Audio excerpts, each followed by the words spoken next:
welcome to the stream. Today on Honkai Impact, we're going to be taking a look at the second part of chapter 25, set Tomorrow Ablaze.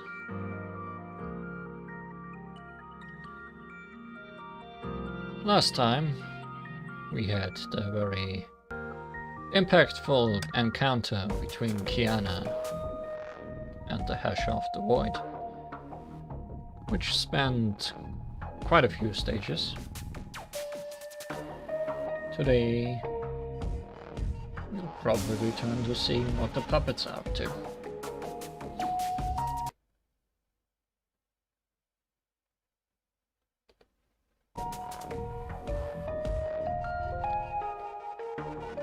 So without further ado, let's start 2510.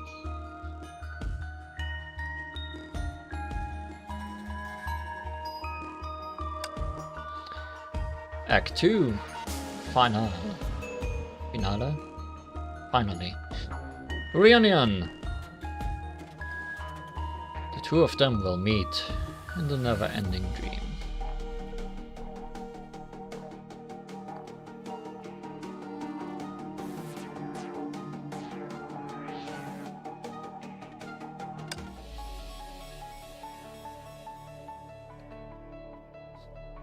Never-ending meme. We have Kiana with a slightly new outfit. We had this outfit before, but now it has two blue eyes instead of a blue and a yellow eye. We already saw it at the very end of the last stream.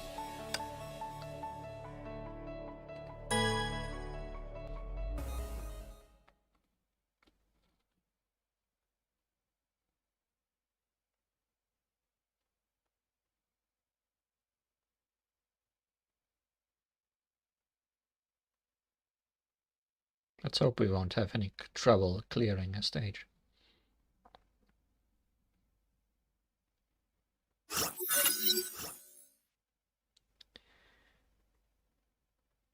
Alright, maybe we won't go back to looking at puppets just now. Because there's still someone we might have a word with. To Kiana, the blindingly white world felt both strange and familiar.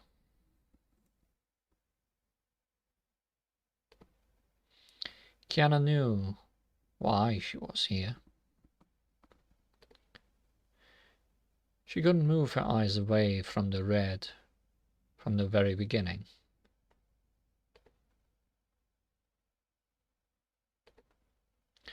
The voice of reason reminded her it was a fantasy world created from the memories of the gems. Even though she was still craving for a chance to see the Red Lady again.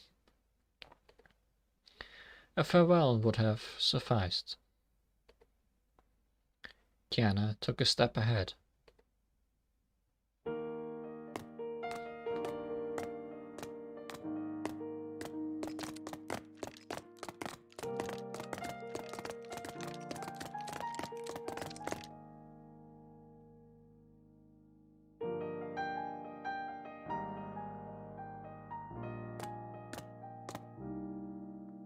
Are you waiting for me?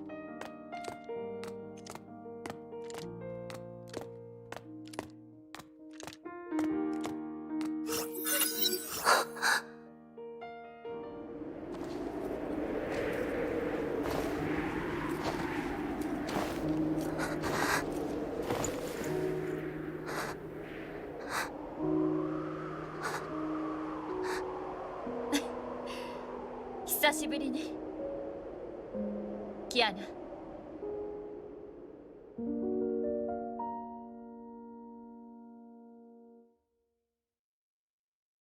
Himeko sensei.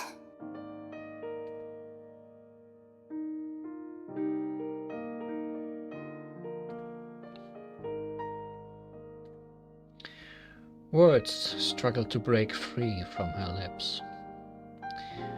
The sight felt so familiar, as if nothing had ever happened and she had never been away. 私、急に現れすぎたかしら？ Kiana shook her head hard. それならいいけど。キアナ、結構変わったわね。姫子先生は少しも変わってないね。そう？なら嬉しいわ。Kiana bit her lips.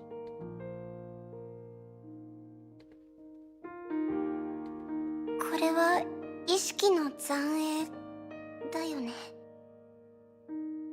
そうね。少なくともここの時間は流れることがないわ。でもこうして会話することはできる。ごめんね、そばにいてあげられなくて。ううん、いいの。また姫子先生に会えてすごく嬉しい。こういう形でちゃんとお別れを告げられるんだから。あんたが変わったと思う人はきっと私だけじゃないでしょうね。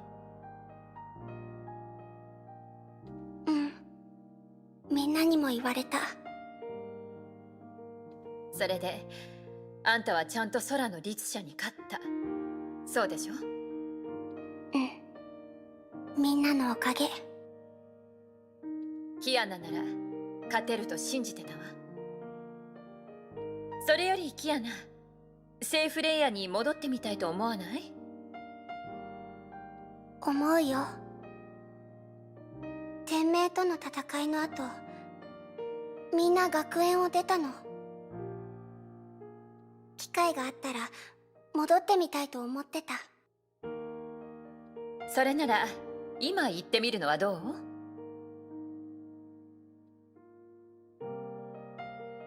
キアナ、少しの間この流れない時間を楽しみましょう。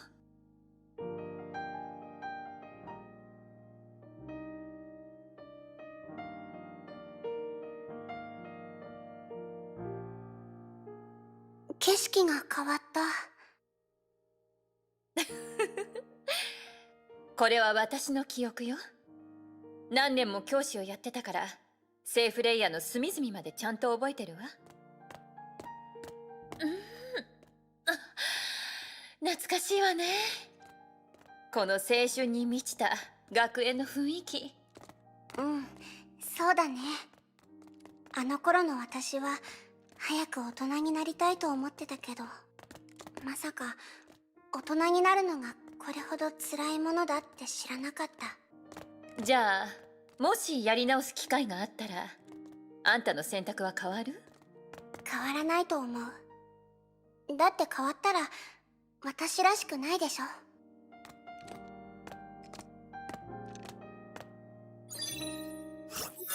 キアナ、ごらん。学寮よ。あの窓のところは私の部屋ね。あ、知ってる。夜になっても姫子先生の部屋はいつも明かりがついてた。今考えるとあの頃って結構大変だったんじゃない？ Or drinking. それほどでもなかったわ。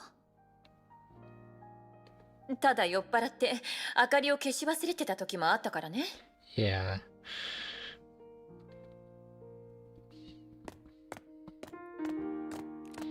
ほら見て、あの木の茂み。あんたが授業をサボった時、いつもあそこに隠れてたわよね。ずっと気になってたんだけど、どうしていつもあそこに隠れてたわけ？すぐに見つかるのに。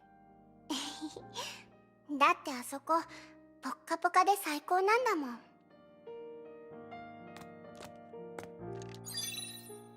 あの塀のことまだ覚えてる？キアナ。うん、よく塀を乗り越えて外に行ってたな。学園長が頭を痛めてたわよ。塀の高さを3回も上げたのに、それでもあんたを止められないってね。道理でどんどん飛び越えるのが難しくなってる気がしたよ。でもそれ以上もう高くすることはなかったわ。どうして？あんたが怪我するのを心配したからよ。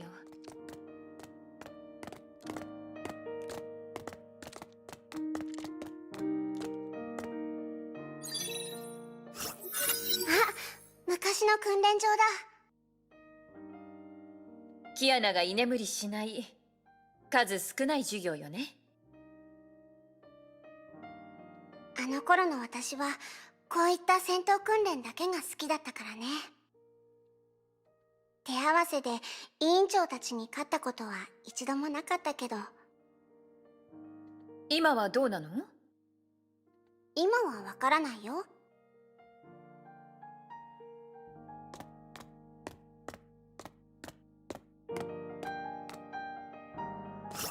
あんたたちがここで授業を受けてたのが昨日のことのように感じるわ。教えてくれる？今みんなはどうなってるの？うん。Kiana told Himiko what happened after the Schicksal battle. そう、そんなことがあったのね。Himiko slowly took in what Kiana said, and some of it still felt unbelievable to her. ブローニャが断りの律者になってるとは。確かにあの子にはネゲントロピー名手になる素質があるわ。普段は無口だけど観察力も学習能力もあの子の横に並ぶ者はいないもの。それと不可の正体がそんな大物だったなんて、さすがに驚いたわ。でも今になって考えると、だからこそ彼女の眼差しは同世代の子と違っていたのね。委員長にもいろいろあったけど、今は心の霧が晴れてると思うよ。うん。彼女のことは心配だったの。いつも難しいことを心に秘めて一人で背負おうとしていたから。あの時彼女は私を助けるために崩壊エネルギーを中和する決定をくれた。結局その行為を裏切ることになるから、彼女に謝らないとね。伝えておくよ。メイに関してはあまり心配はいらないと思うわ。あの子は優しい子。その点に関しては変わらない。うん、わかってる。メイ先輩のことを信じてるし、彼女の気持ちもわかってるから。ただつい思い出しちゃうの。ここに戻ってくるといろんなことが蘇ってきちゃうね。本当はずっと分かってた。一番みんなに助けられてるのは私の方だって。メイ先輩、ブローニャ、委員長、テレサ、それに姫子先生。知ってるの。みんなのおかげで私はここまでやってこれたし、これからも迷わず進み続けられるって。でもやっぱり心配しちゃうんだ。心配？自分がちゃんとできてるかなって。もっと早くにいろんなことが分かってたらみんなに心配をかけることはなかったし、メイ先輩だってヨルムンガンドに行くことはなかった。みんなを裏切ったんじゃないかなってたまに思うんだ。キアナ、一つ物語を教えてあげる。授業が始まるの？何？聞きたくないの？ Kiana smiled. Did she? うんうん、聞きたいよ。Now she's smiling. これは十数年前、私が大学に入ったばかりの頃、あんたたちと同じ年頃の話ね。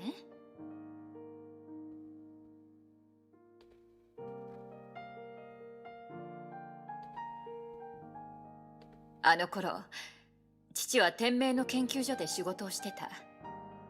何を研究してたかについては、私もよく知らない。仕事は忙しかったみたいだけど、いい父親だったわ。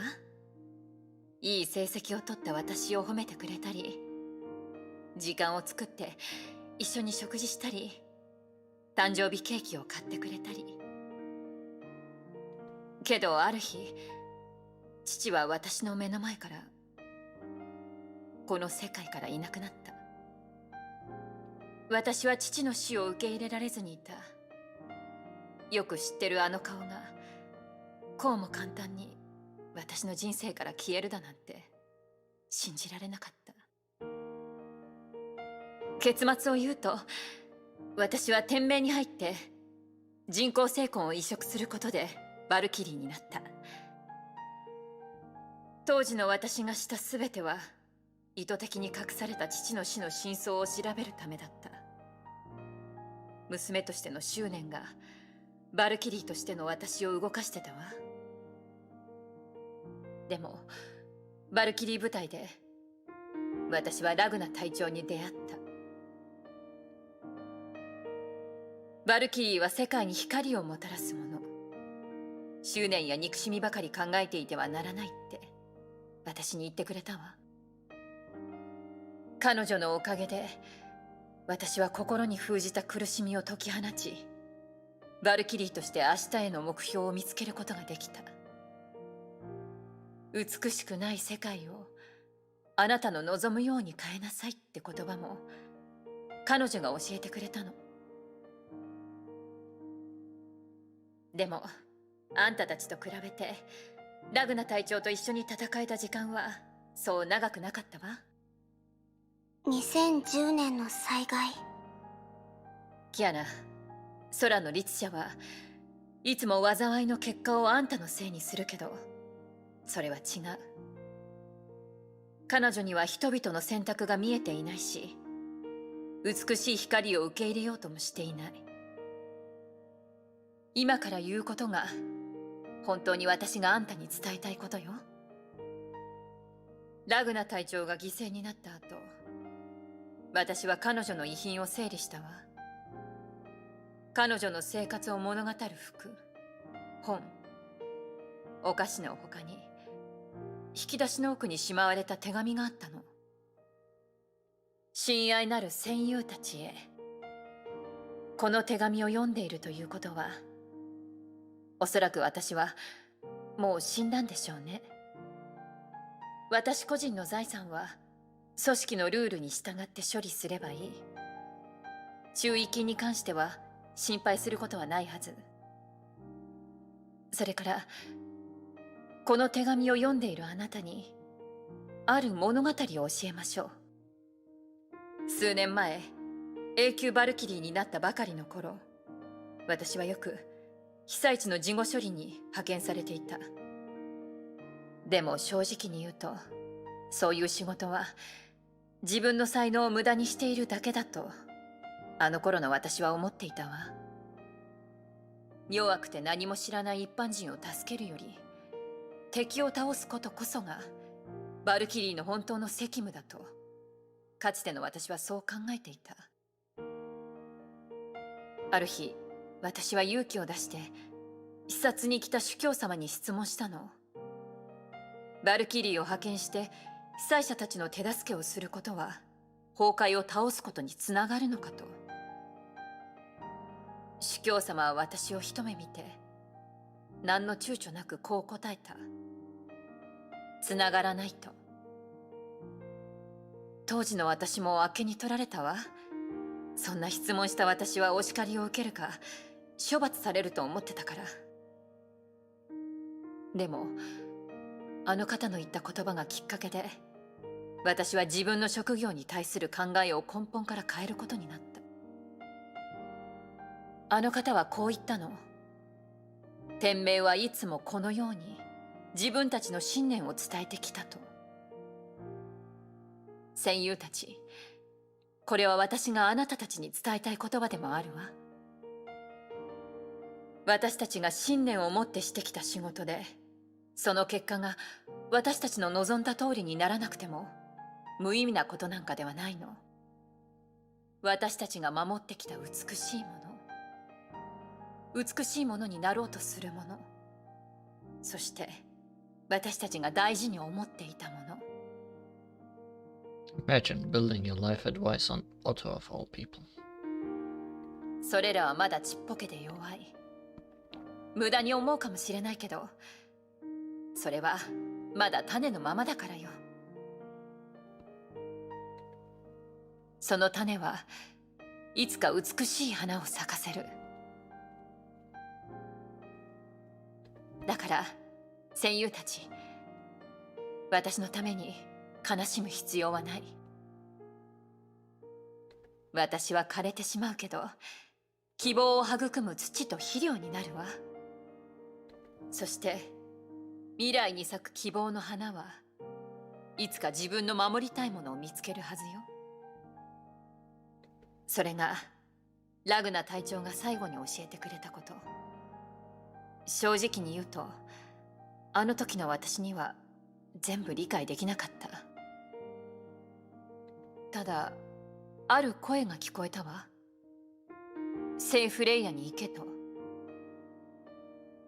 そしてあの日、私がシンクの装甲を身につけた日、私は彼女の言葉を思い出したわ。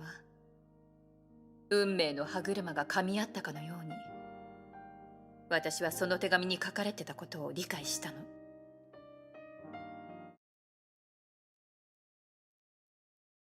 キアナ、あの任務の報告書は読んだわ。誰もあの災害で何があったか知らない。でも暴走した律者は制圧され、天下制裁を解放したジークフリートも生き残った。それはそこにいる誰かが正しいと思った選択をしたからだと思う。きっと隊長はあんたの中に守りたい何かを、私も見たことのある何かを見つけたのよ。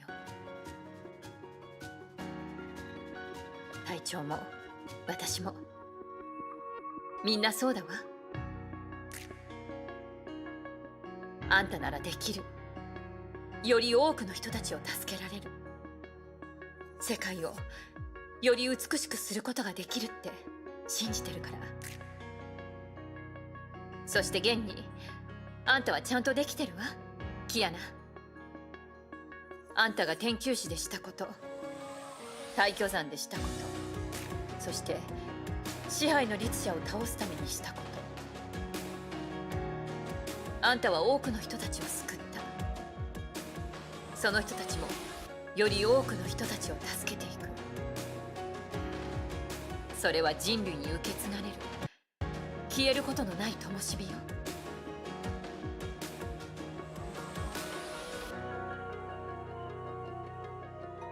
ありがとう、姫子先生。本当は分かってるの。ただたまに困惑するのも理解できるわ、キアナ。みんなに助けられた分責任を感じるでしょう。だから覚えておかないといけない。あんたは一人じゃないってことをね。仲間になってくれたネゲントロピーのこと、いつもあんたたちのことを考えてる学園長のこと、頼もしい委員長の負荷のこと、ブローニャのこともね。口に出すのは得意じゃないけど、あの子はいつだって仲間を思ってる。彼女の行動も成長もあんたは分かってるでしょ。それにメイ、彼女はあんたたちの中で一番優しい子だから心配いらないわ、キアナ。彼女を信じましょう。きっと正しい選択をしてくれるはずだから。そしてキアナ、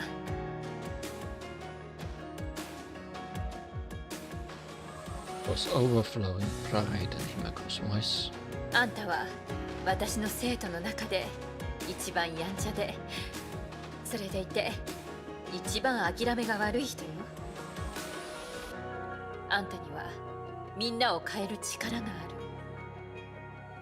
周りの人たちを前に進ませる力があるわ。だから仲間を信じて頼ってみなさい、キアナ。彼女たちもあんたのことを信じて頼りにしてるんだか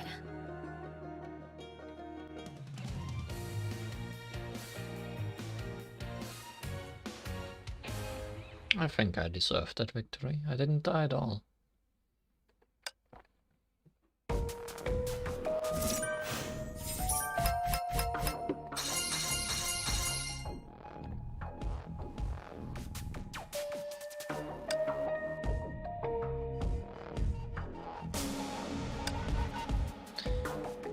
Entangled.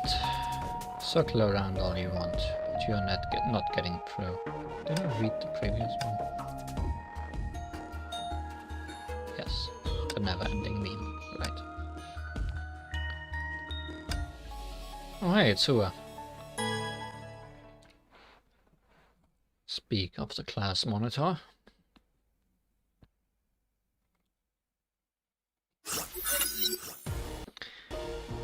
Theater of Domination.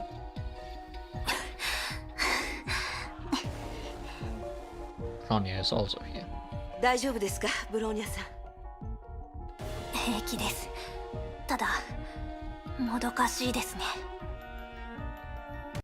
ええ、キアナのいる方向は分かっているのに、この閉鎖空間に閉じ込められるとは。しかも宿主の命を人質に取るなんて。諦めろ。選択することから逃げる子供たち。宿主の命とキアナの命、どちらが大事か、そんなに難しい問題なの？あなたには理解できませんよ、リツシャ。はいはい、理解できないとも。ただあなたたちのキアナが二度とこの劇場から出られないことは知ってる。そしてあなたたちはこの閉じられた空間で地団打を踏むことしかできないんだ。そうだ、あなたたちをここから出してその瞬間を見せた方がドラマチックかな。支配のリツシャ。どうしました、委員長？ブローニャさん、アインシュタイン博士が言った2つの仮説のことを覚えていますか？支配のリツシャは外見上は何の個性もない同じ個体です。でもリツシャの性格は全部違っています。まるで宿主と同じ失敗を経験し、そして現実に押しつぶされてしまったかのよう。ここから2つの可能性が考えられます。1つ目、人形たちは独立した個体で独立したリツシャ。そのリツシャたちは共同でこの支配劇場という空間を作った。その場合、全ての個体を倒せば劇場は消え、事件も解決できるはずです。それはブローニャたちが最初に考えた仮説でしたが、人形たちは一夜にして復活しました。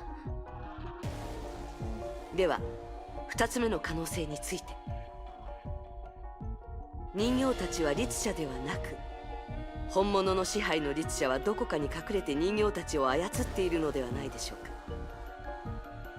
その存在はまるでアリの群れを統率する女王アリのようで、人の心から共通する弱点を見つけ、それを増幅させ操って最終的に支配するんです。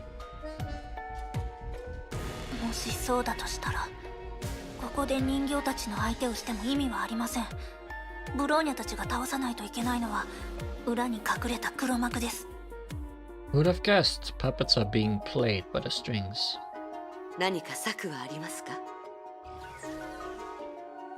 はい、さっきから気になってたんですが、この場所が本当に閉鎖空間にあるなら、キアナのリストバンドの信号がここに届くはずないんです。もしかしたら閉鎖されているように見えて、実は視覚や空間の錯覚を利用しているだけなのかもしれません。人形たちでは無限に広がる空間を作れず、階段を動かしているだけの可能性があります。奴らが重点的に守っている場所に劇場の出入り口が隠されているかもしれません。Yes, a puppeteer, indeed. なるほど。それなら邪魔してくる人形は気にせず、脆い場所を見つけてここを突破しましょう。はい。ただし少し時間が必要かもしれません。わかりました。戦闘は私に任せてください。ちょっと、さっきから何をブツブツ言ってる？気に食わないな。どこまで持つか見てみようじゃないか。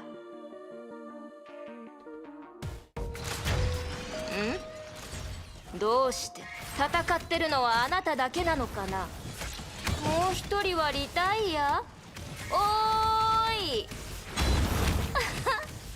いいだろう。さすが断りの律者だね。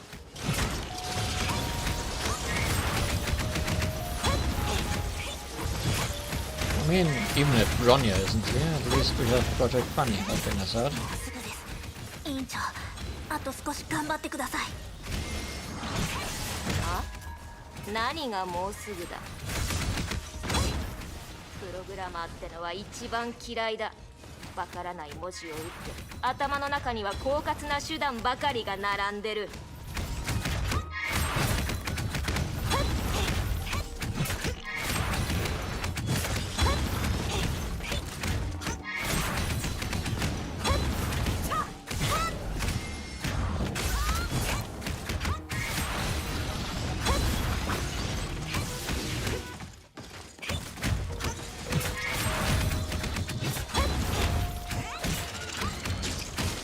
You stay right over here. I know enemy.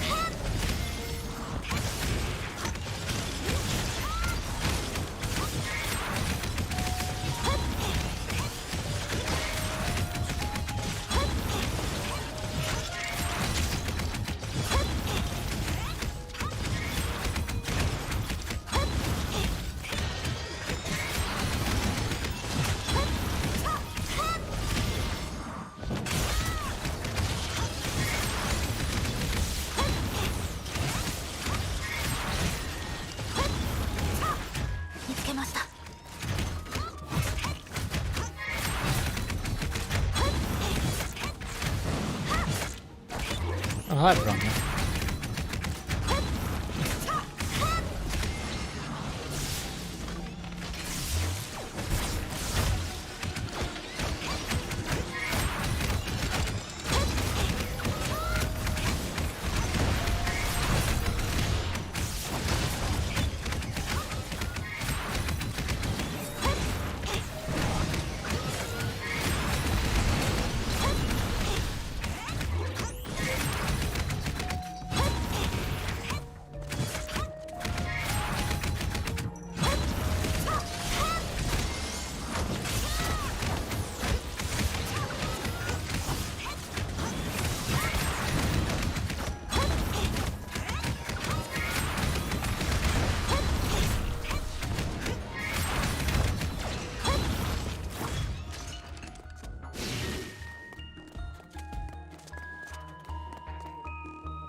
That sure seems important.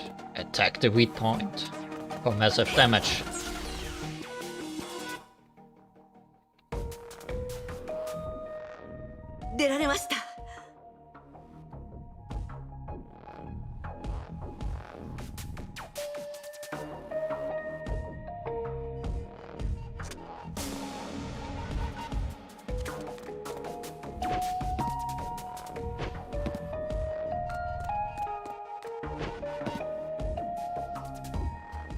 れはキアナ。人形たちに追いつかれる前に急ぎましょう。 She's just taking a ちょっ nap. と挨拶もせずに行っちゃうなんて薄情だね。人形が。やはり劇場の中にいるからか、あっという間に追いつかれてしまいましたね。さすがだよブローニャ、いつもあなたに水を差される。私たちは植物じゃないんだよ。何度水を差せば気が済むんだ。やはりあなたを警戒しなければならないようだ。キアナに何をしたんですか？何も。天命の主教がしたことを再現したまでだ。見たければ自分の目で見てくればいい。あなたたちがここを通れるのならね。今回は前とは違う。あなたたちに残された道はこの一本だけだ。さあ選んで。どうせ逃げられないんだ。本気で救いたいのなら私たちを殺せ。どうしますか委員長。すぐに他の道を見つけられそうにありません。それに宿主と直接つながりのある今の状態をこのまま続けさせるのも得策ではない気がします。どうやら他に方法はないみたいですね。ブローニャさん、私が人形と宿主のつながりを切断します。つながりを切断？どうやって？私は第二次崩壊の時にシーリンと崩壊の意志のつながりを中断させたことがあります。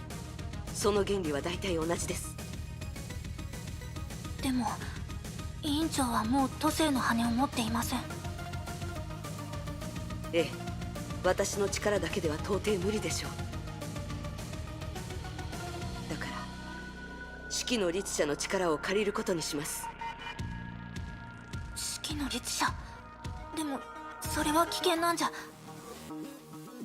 かっています。でもやってみないと。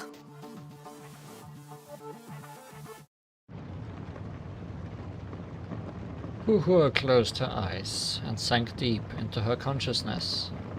She felt the presence of that leaden chain again. The chain reached down to the bottomless darkness, as she had remembered.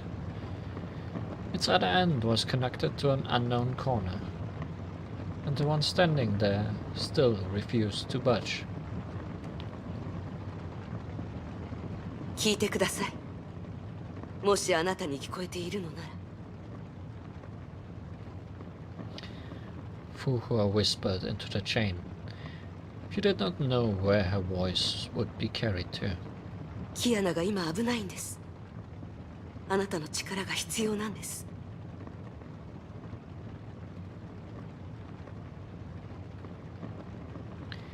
The chain in her consciousness stirred. あなたの助けが必要なんです。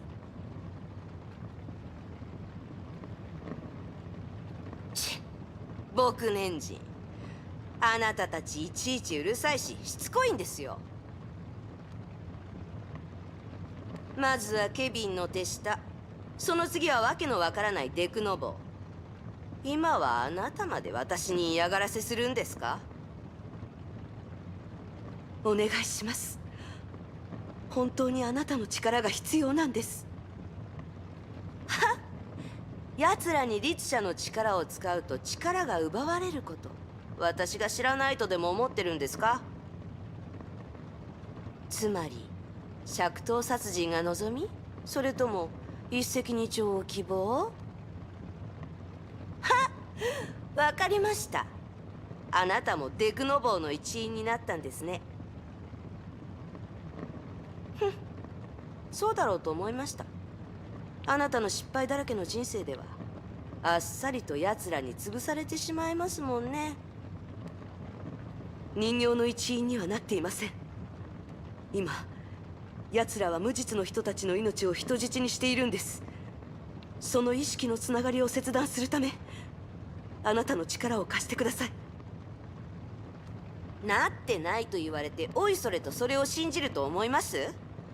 なってないなら力をよこせなんて言わないでしょ。力を借りるだけです。人形たちに勝てれば奪われません。私たちなら勝てます。いいね。未来の勝利に拍手をなんて言うと思った？私には何の関係もないでしょ。キアナはあなたを必要としています。彼女が必要としてるのは委員長なんでしょ。私もあなたが必要なんです。Uhu felt the chain in her consciousness loosen a little.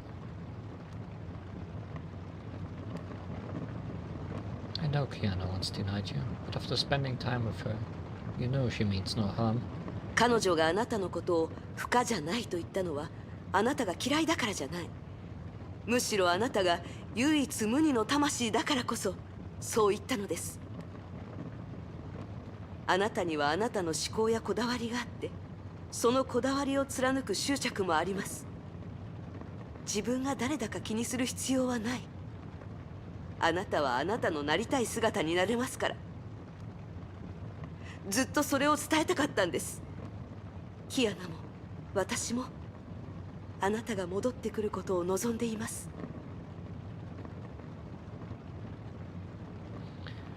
Fuhua eagerly awaited Hashov Sentience's response. She could not afford to discuss this matter further. If she would only come back with a tease, she may have to find another way. 確かにあなたの話はあのデクノボーたちよりかは面白いです。でも結局のところあなたたちがやらかした問題じゃないですか。あなたたちが解決すべきです。そう、やるなら自分で。Her attitude seemed to have softened, but time was running out. Fuhua gritted her teeth and made up her mind. ごめんなさい。At the instant Hashov Sentience lowered her guard, Fuhua yanked the chain. Power gushed into her instantly. She was not proud of what she did, but she had no choice. 僕電磁、あなた。力が戻りました。今です。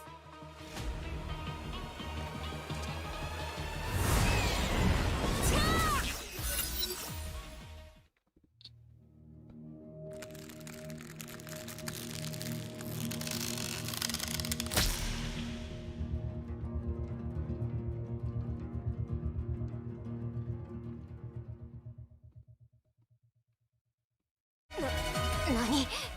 あなた、その力は使えないはずじゃ。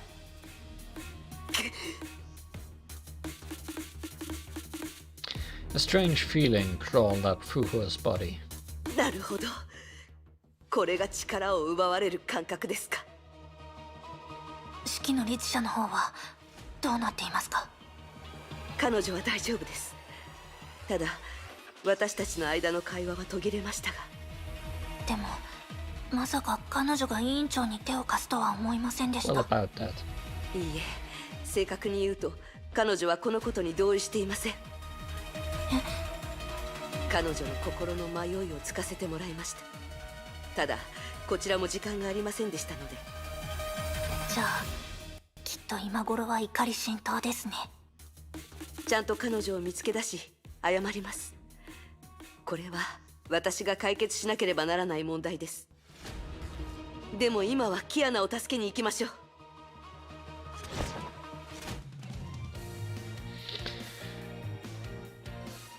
Well, making an enemy with our little child Fuhua, Asha, will surely not bite us in the future.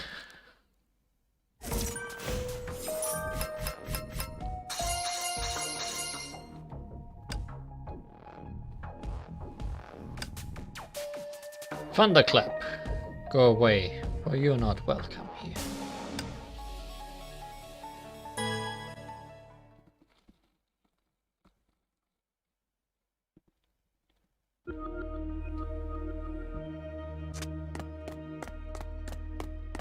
通さないよ。人口が少なくなったけど、代わりに式の律者の力を手に入れた。物々交換と考えれば損はしてないよ。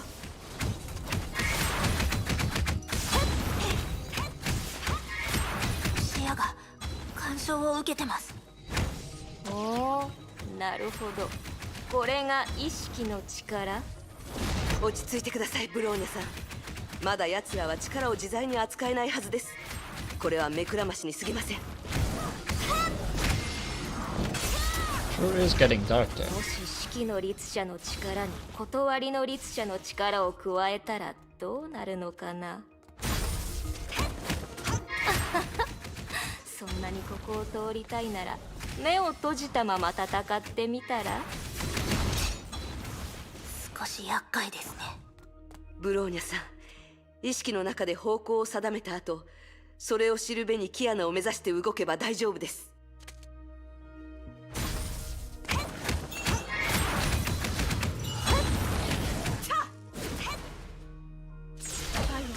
射撃開始。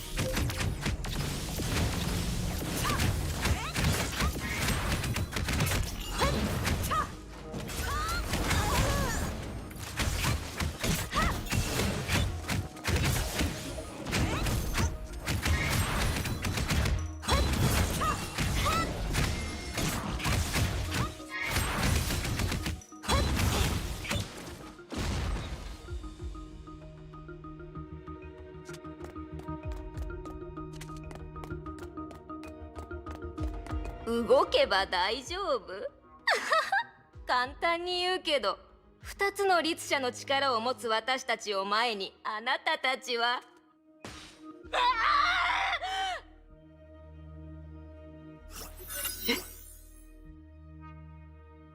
一体何が。人形がゆっくりと倒れていく。赤い雷光。メイ姉様。メイさんが。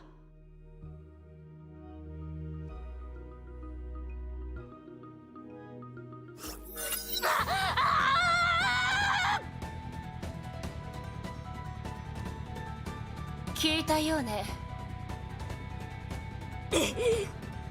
あなた何をしたの。別に力勝負であなたたちに勝っただけよ。なんだって。あら、私から逃げなければならないことを理解していたのに、その理由が分かっていなかったの？トカゲの尻尾切り。どうやら自分たちの弱点を全く理解していないようね。雷の律者の力。どうして奪えない。どうしてか知りたい？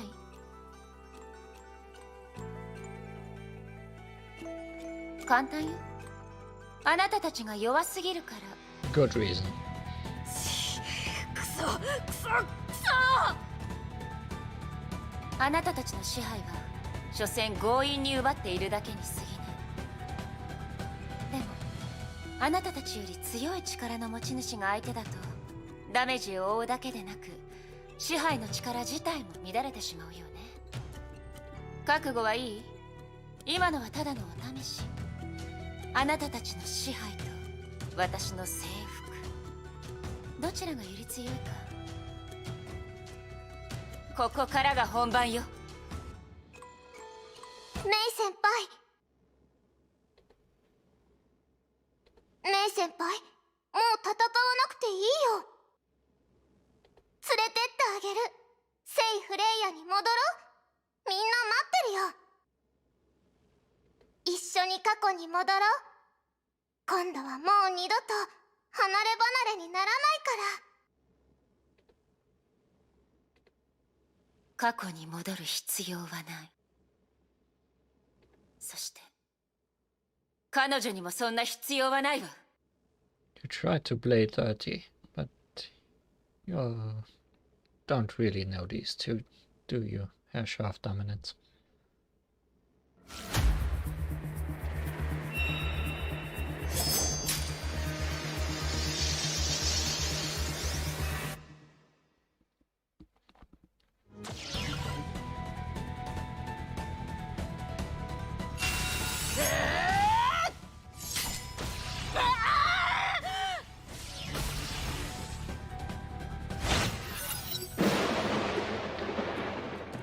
The puppets in the theater fell one by one. Their creations vanished along with them. くそ、私たちの力が、私たちのおもちゃが。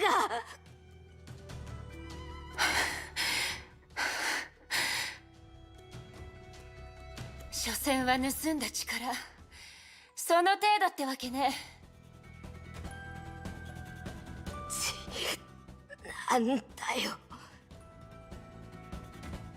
力を使い切ってそっちだって弱ってるじゃないか。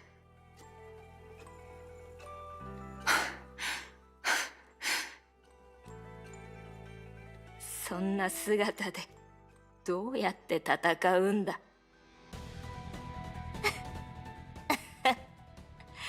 今のあなたならすぐに劇場から追い出せるよ。そしたらもう二度と入ってこれない。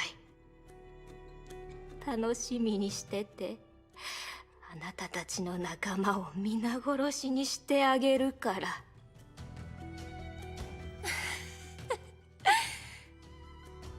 何を笑って。あなたにはわからないだろうけど、私にはわかる。キアナちゃんたちは何があってもあなたには負けないわ。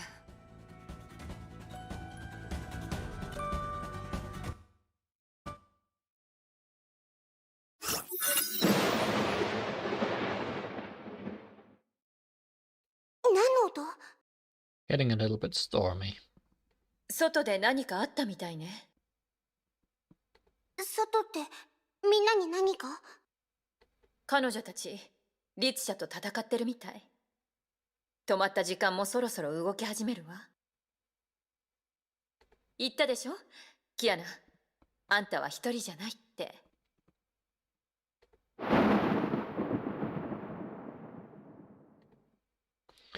The second thunderclap sounded violent enough to rip the space open. 支配の律者の力が弱まったわ。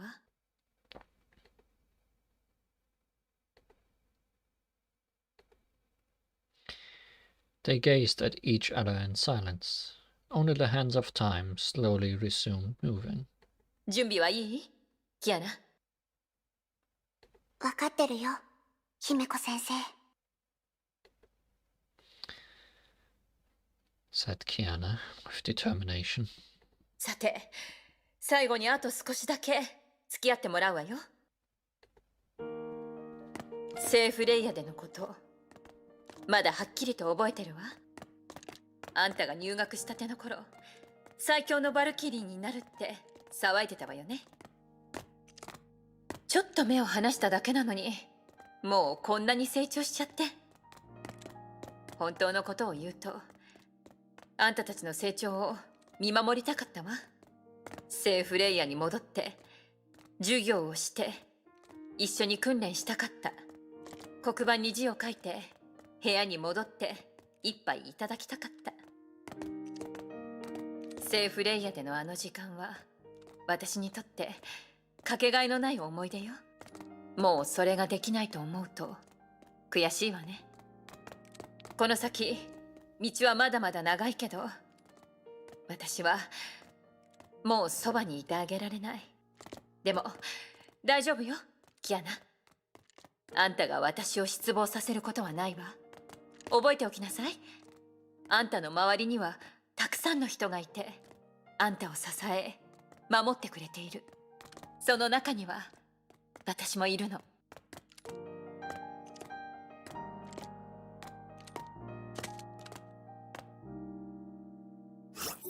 私の旅はここまでよ。ここからはキアナ、あんたの道。あの扉をくぐったらここの全てが消える。そうだよね。わからない。でもそうだと思うわ。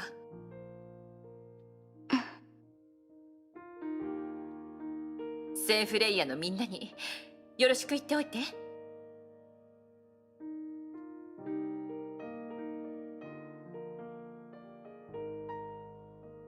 うん。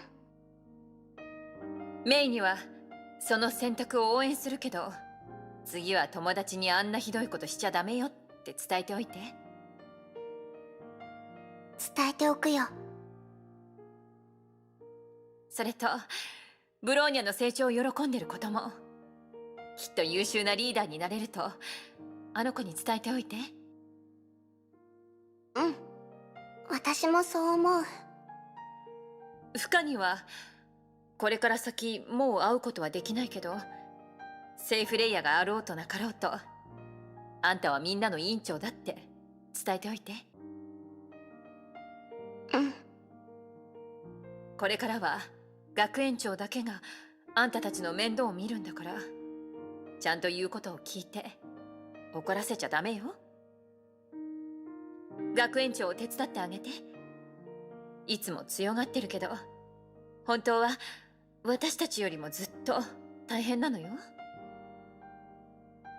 分かってるよ。あ、そうだ。ラグナ隊長はリタとデュランダルの先生でもあったわ。機会があったら隊長の意思を彼女たちにも教えてあげて。任せて。最後にキアナ、あんたのことだけど、私はずっとあんたのそばにいるわ。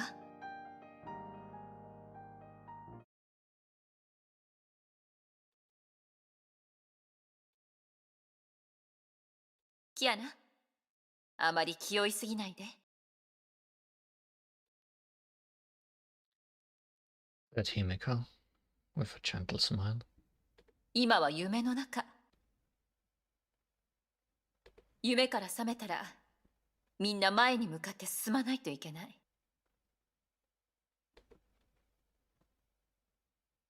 別れを恐れないで。過去に別れを告げるのは未来に向かうためだから。分かってる、姫子先生。分かってるよ。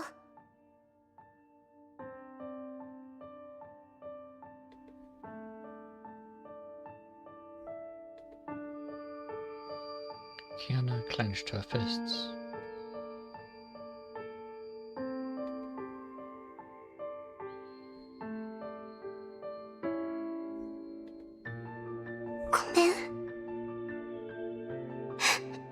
ごめん、姫子先生。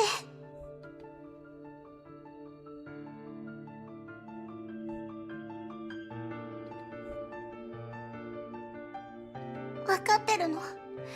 こういう時は笑って別れを告げてあの扉をくぐるべきだって。ここが記憶の残影で現実の方が戻るべき場所だって分かってるのに。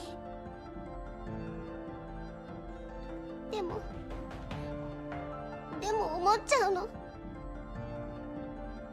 あの扉をくぐらなければ時間は永遠に止まったままで、この瞬間がずっと続くんじゃないかって。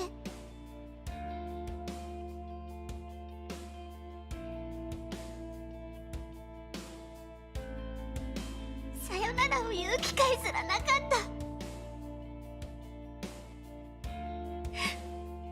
話したいことがまだたくさんあるのに、偉そうに言った目標もまだ実現できてないのに。これは夢をつかさめるものだって分かってるから。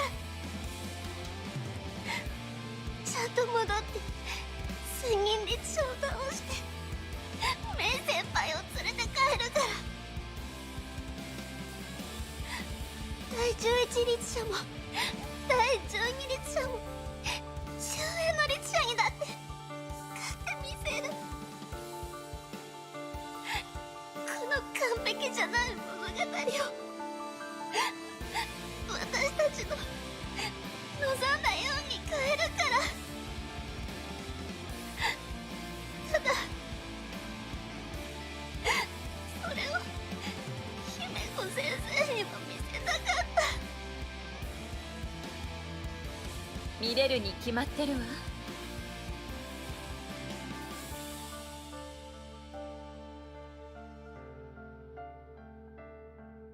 キアナ、あんたが望めば私もちゃんとそれを見届けることができる。私はあんたの心の中にいるんだから。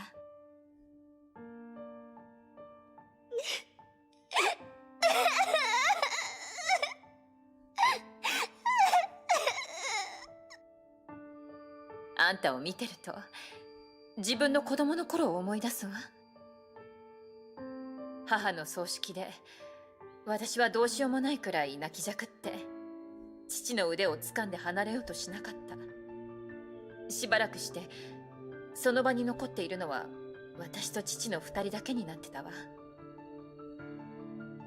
長いこと父は私の頭を撫でてくれてた。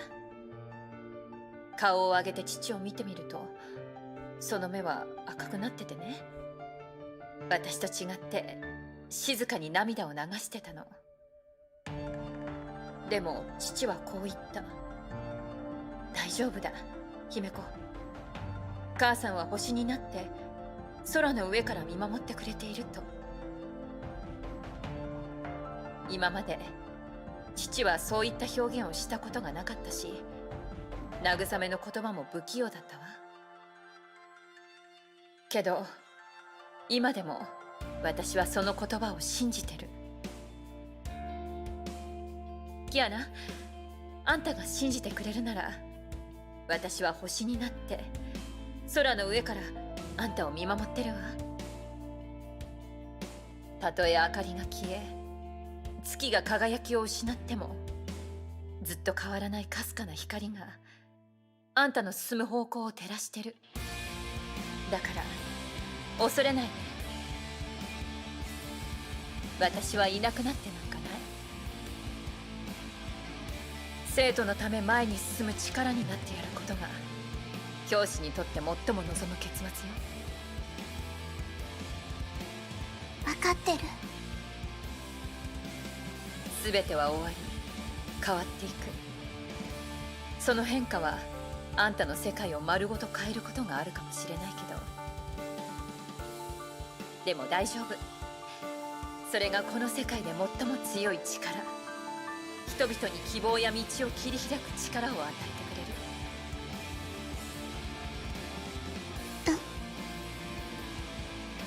てくれる。迷った時は星空を見上げなさい。私はそこであんたのために夜を照らすから。ありがとう、姫子先生。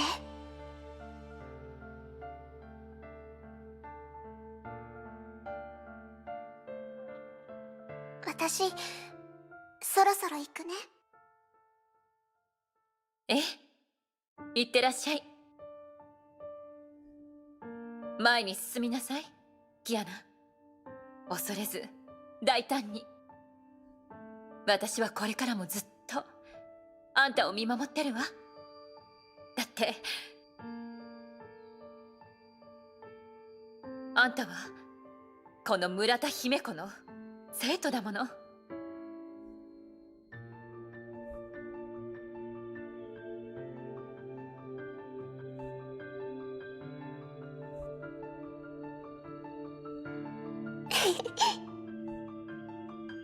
姫子先生。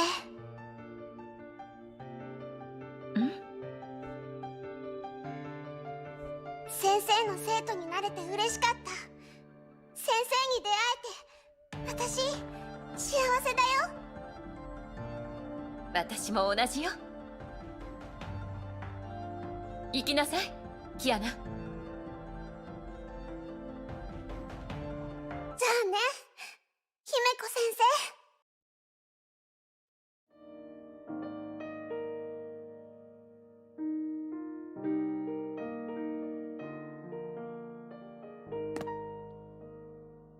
Give me a short moment to get a better handkerchief.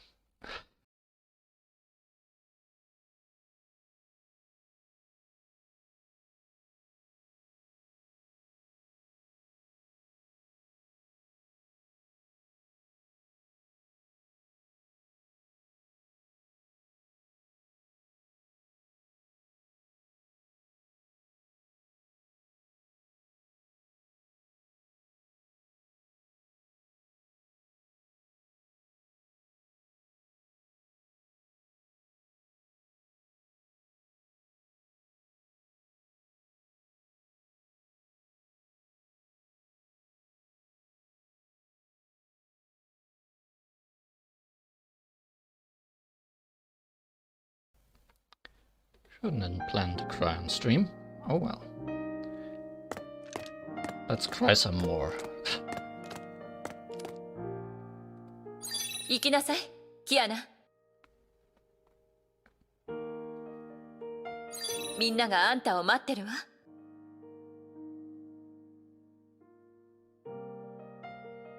私はあんたを見守り続けるから。これで会うのは最後だけど、さよならなんかじゃないわ。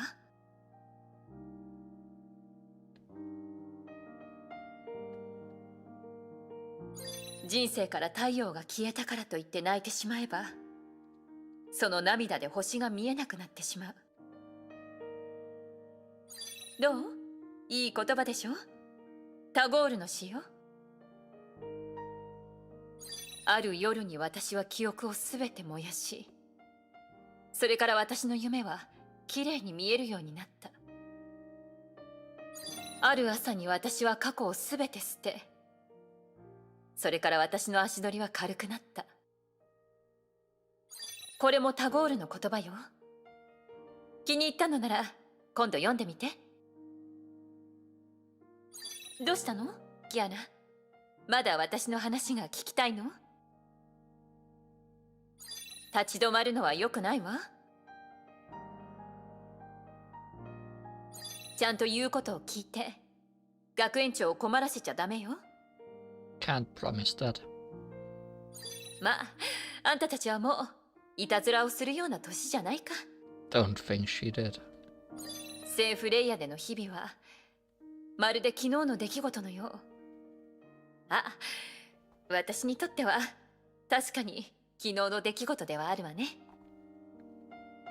あの赤のドレス、まだ一度も着ていないのに残念だわ。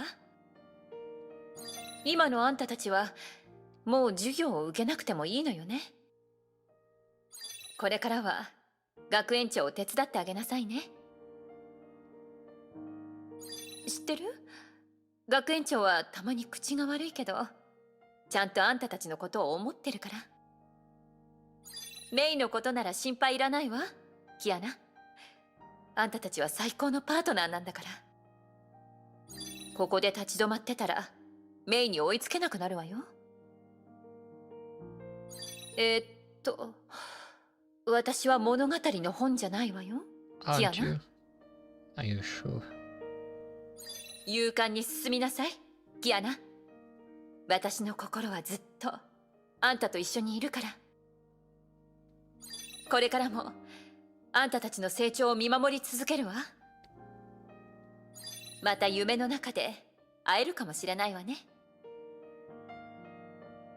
未来に不安を感じるのは当たり前のことだから大丈夫よ。自分のやりたいことをやればいいの。忙しくてもちゃんとご飯は食べなさいよ。まあ、あんたの場合その心配はいらないか。入学したばかりの頃の訓練をまだ覚えてる？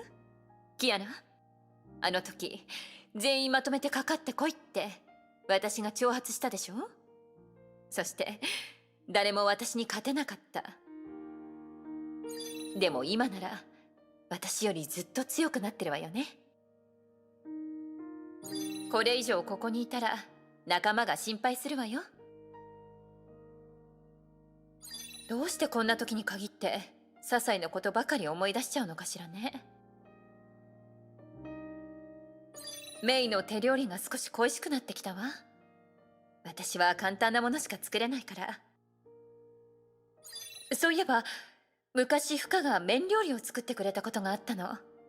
確か名前は三段面。信州の料理よ。もう長いこと食べてないからもう一度食べたいわ。昔セーフレイヤにいた頃、学園長にいろいろ説教されたわ。教師らしくしなきゃって分かってるけど、学園長だっていつもお菓子を一番下の引き出しに隠してるじゃない。実はこっそり何回かもらってたんだけど、学園長気づいてたかしら。し教えちゃダメよ。Oh, we will tell her. ほらほら、これ以上話してたらみんなの秘密をうっかりばらしちゃいそう。 Expose them all. まだ時間がある、チャンスがあると思って結局できなかったことがたくさんあるわ。もしやりたいことがあるのなら先延ばしせずに思いっきりチャレンジするのよ。せっかくだからもう一つお話を教えてあげ You るわ。 really are a storybook. これは昔聞いたある物語よ、キアナ。自分が死ぬと分かった母親が子供のために手紙をたくさん書いて、毎年子供の誕生日になると手紙が届くようにしたの。そして子供へのプレゼントに彼女はキャンディーを買うのに十分なお小遣いを手紙に入れた。子供が大きくなるにつれ手紙に入ったお小遣いも増えていく。彼女はそういう形で子供の成長を見守ったわ。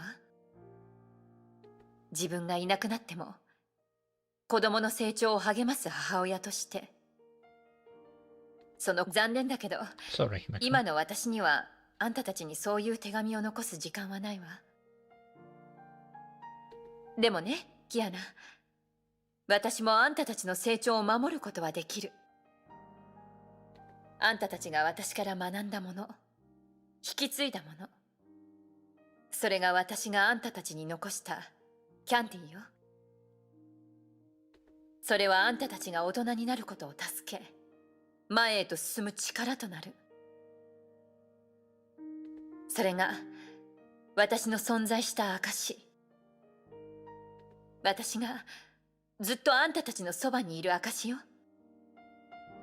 キアナ、もうあんたに教えられるものは何もないわ。この先どんな困難があろうともあんたは乗り越えられる。あんたなら正しい選択ができる。私はそう信じてるから。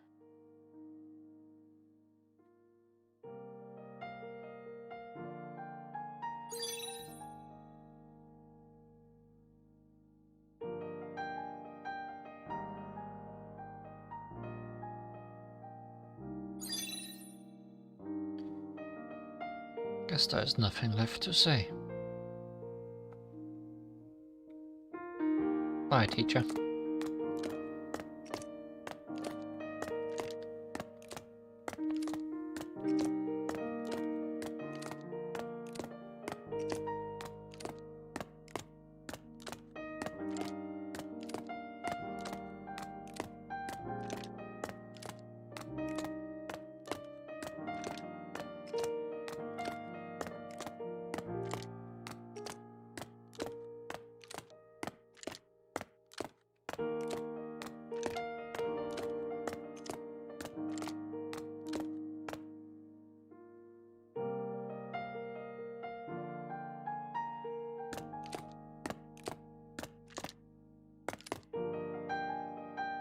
キアナ、あんたは私の誇りよ。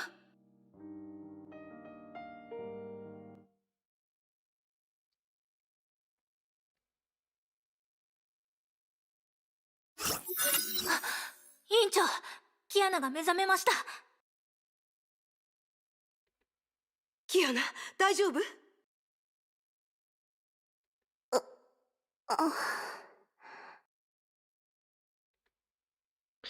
Kiana opened her eyes, probably because she had been unconscious for a long time. She felt she just woke up from a deep dream. 委員長、ブローニャ、どうしてここに？バカ、キアナを助けに来たに決まってるじゃないですか。何があったの？ Kiana's mind gradually came back. And the quiver in her heart also slowly eased. いろいろあったの。助けに来てくれてありがとう。ここを出たら全部話すから。今はまず奴らと決着をつけよう。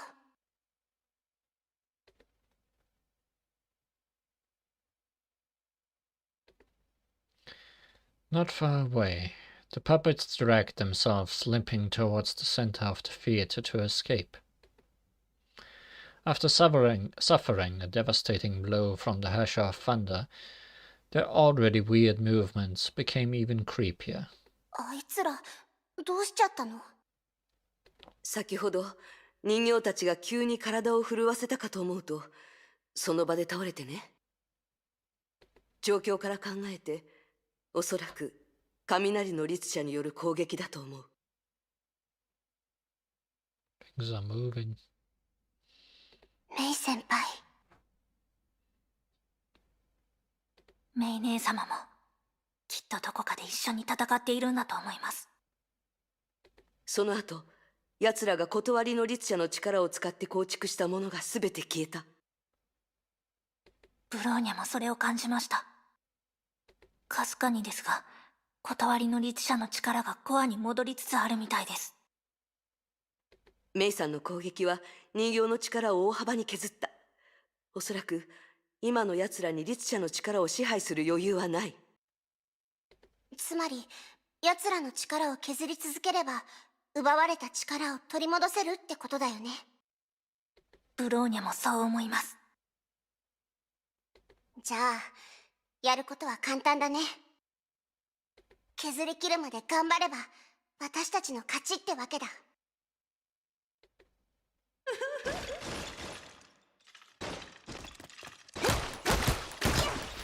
Puppet named Sebastian.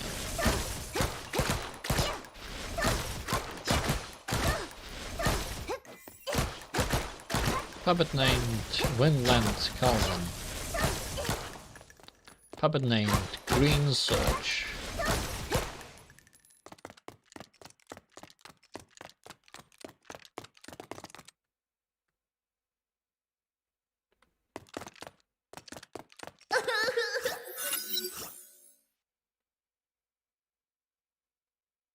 キアナ、あなた本当にあの空の律者に勝ったの？」がっかりさせちゃうだろうけど、その通りだよ。すごい強いね。さすがだ。先生を失った絶望に押しつぶされない、空の律者にも負けない、あの子はもうあなたをどうにかできない。いいよキアナ、認めるよ。あなたは本当にヒーローなのかもしれない。私はヒーローなんかじゃない。私を率いて導いてくれた人たち、彼女たちこそが本物のヒーローだ。私はただ彼女たちが残した道をたどって歩んできただけ。彼女たちがちゃんと存在したことを忘れないように。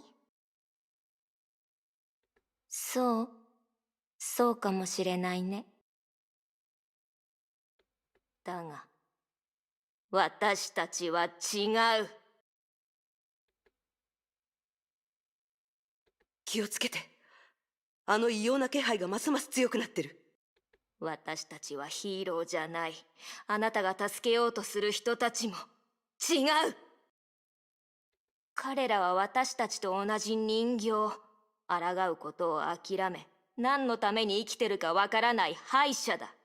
自分の無力さと弱さを憎み、それを世界に対する怨念へと変えた。あんたたちは人間の本質を全て代弁してるわけじゃない。しかし、私たちは人類の心に存在する影、言葉にできない醜悪。この1000人を操ってるのは、この1000人の意志が統合された存在だ。1000の悲しみ、絶望、狂気、呪い、壊されたい、囚われたい、支配されたい気持ち。無数の悪意にねじ曲げられて一つになった。それがこの支配劇場を構築して支配の律者を作ったんだ。あんたたちは人の心の闇しか見ようとせず、美しいものを見ようとしない。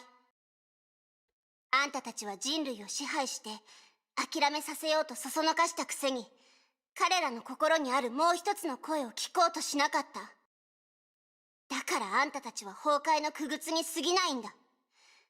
私たちはこの劇場を破壊し、支配された人たちの心を取り戻してみせる。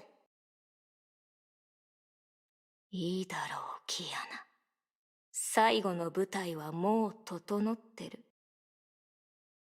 来い。ここからはヒーローと悪の最終決戦だ。ここが最後の舞台。来たよ、支配の律者。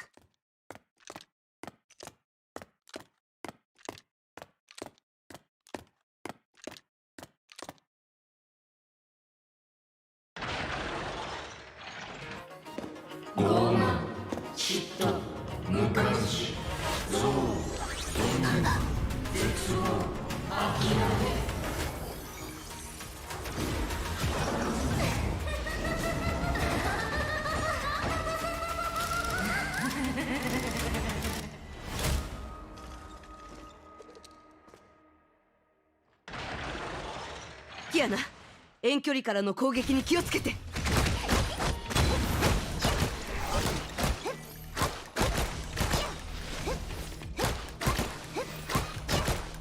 Well then, seems we found the puppeteer.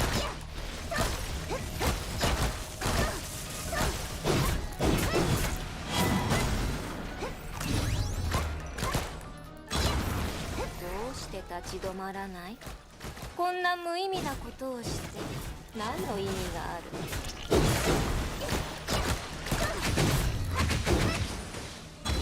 ここに閉じ込められるべきだ。永遠にね、死ぬまでずっと。キワ来た。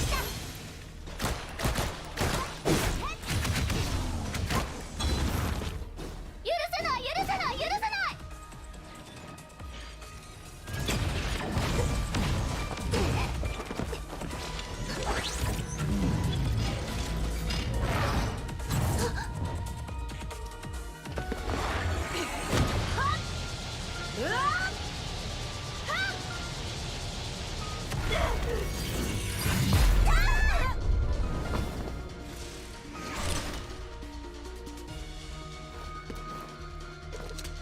Well then, 委員長、 we didn't need her anyways, right? 返して。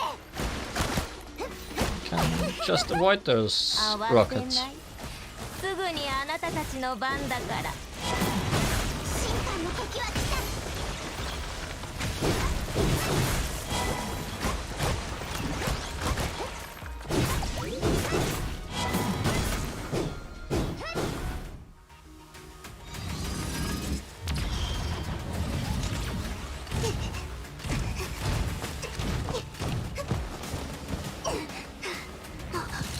キアナ、危ない。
力が反転した。いや違う、人形の糸が全てを操ってる。この場所は最初から奴らのテリトリー。支配の律者はこんなこともできるの？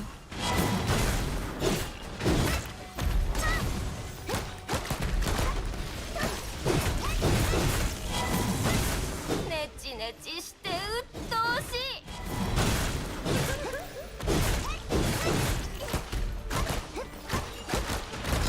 Kinda hard to see those QTEs sometimes in the cutscenes. Or know what button it is if it's one of the attack buttons. But thankfully it doesn't 怒ったよ。 seem to penalize you if you press the wrong one. どうして無駄な抗いをする？どうして無意味な反抗を続ける？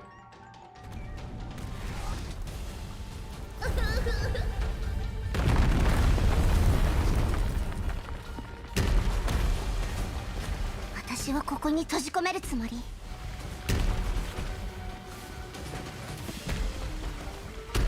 委員長とブローニャを助けないと。私はここで止まったりしない。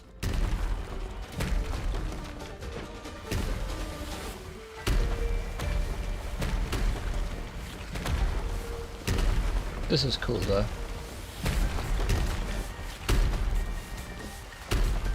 Just don't fall off. Or just jump off. Sure.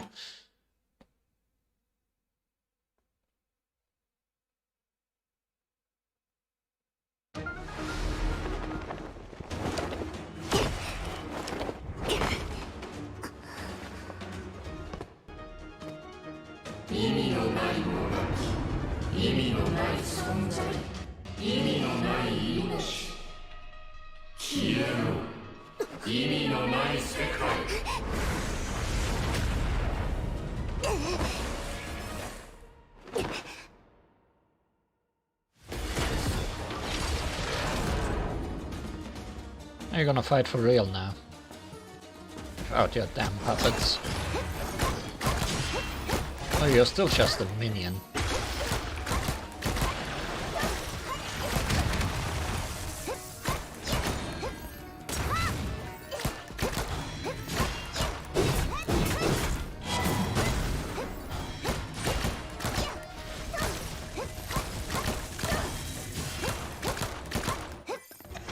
Where? There we are.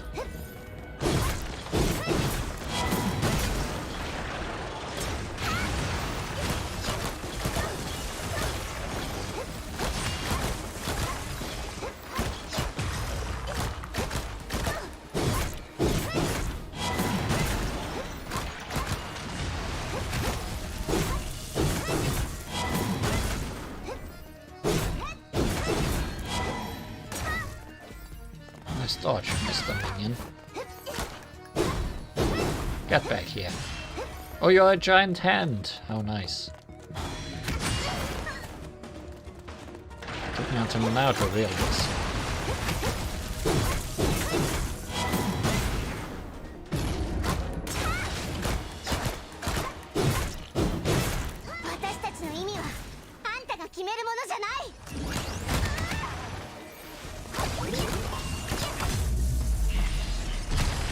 Ow.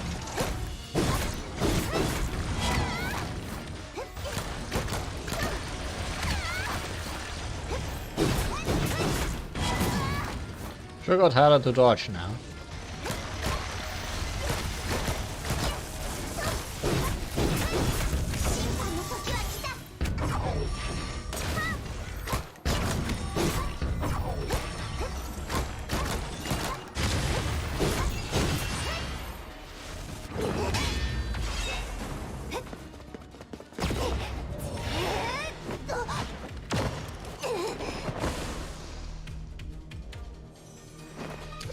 仲間の顔が見れて嬉しいキアナ。これで戦えなくなる。そうでしょ。ほらほら、また一人ぼっちだ。あなたのせいでみんな死んでしまった。あなたの存在は不幸をもたらすだけ。けどそれは彼女たちが自ら求めたもの。なぜならみんなあなたと同じ愚かで無能で存在する価値もないから。 Let's just hope those aren't real.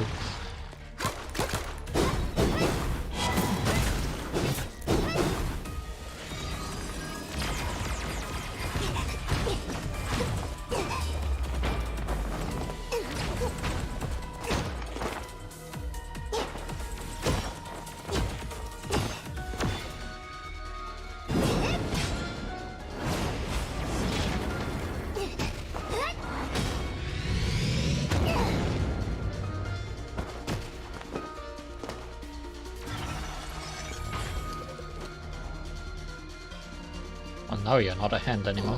支配の劇場千人の舞台私たちは千人の意志千人の絶望絶望は消えない私たちは消えない私たちを作ったのは全てを壊したのは人類自身の悪意だ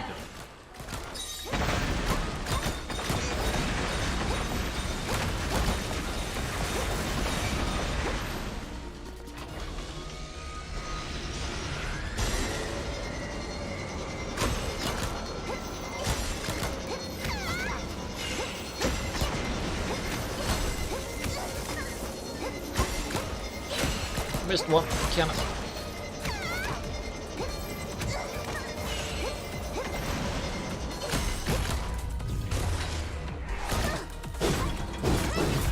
How about you explode some more?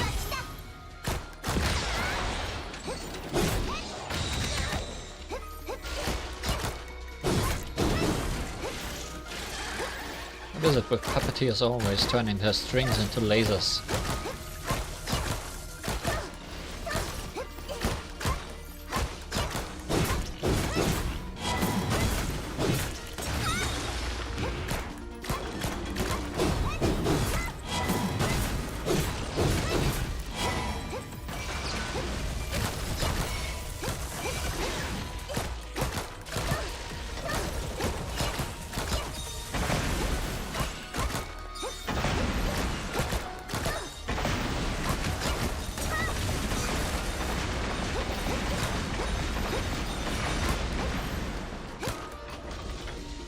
Orbs again.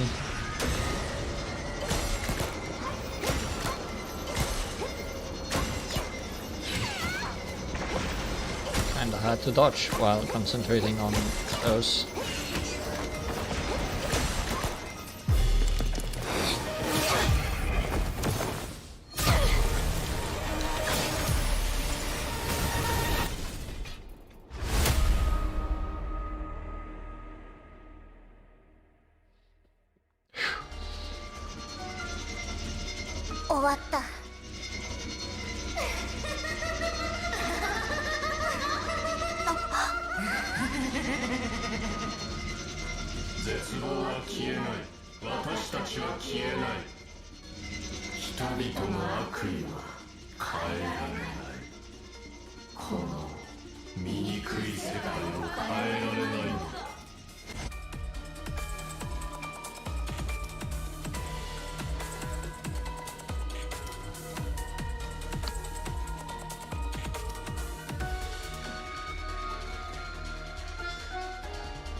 And that was our cliffhanger for today.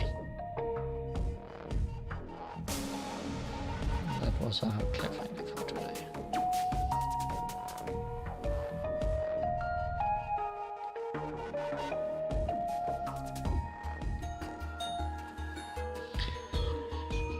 But last time I did not notice this puppet files down here.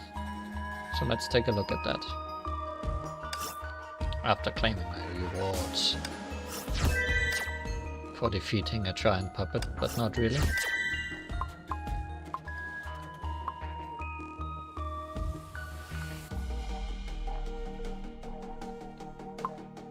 Seems like we got all the rewards there.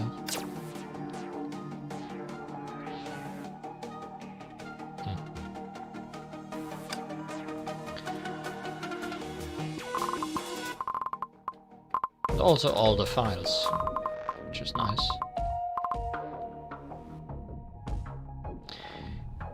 Puppet files. For security concerns, I didn't put all the findings in one file. Now that everything has settled, maybe we should have found hidden thread long ago. Of course, the 3 code words are easy enough for you to crack, but what worries me is a certain sentence I'm yet to make out. Is it a prophecy or... Iteration records. User Lisel Albert Einstein. Revise the file. User Archives Department Porter re-archived the file. User Frederica Nikola Tesla changed username of Archives Department Porter to Frederica Nikola Tesla. User Frederica Nikola Tesla. Edit comment. Guess we're going back in time, because we're going back in versions. Tesla re-archived the file. Tesla logged out. Einstein reopened the file. Expressed doubts. Performed a data retrieval. No successful results were found. Tesla deleted all the data.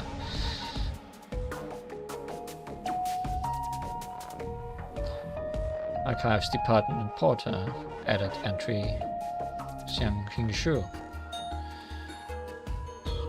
I guess we should have started from the bottom. Einstein access edit history. Einstein locked the file. Access level number 9. Edit Brenda Gill. Edit Jian Yun.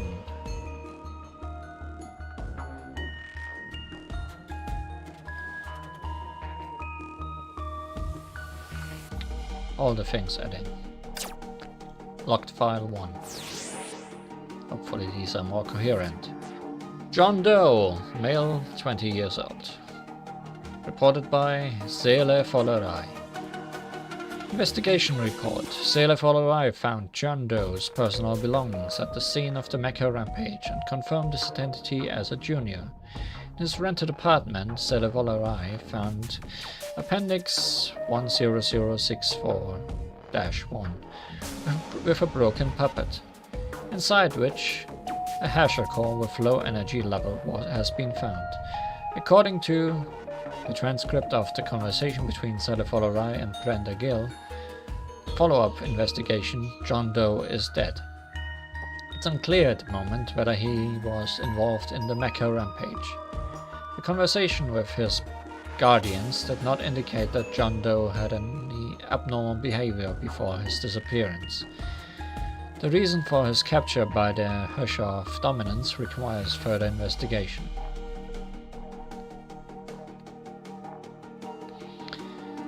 Appendix 10064-1 Theater of Domination Show Ticket.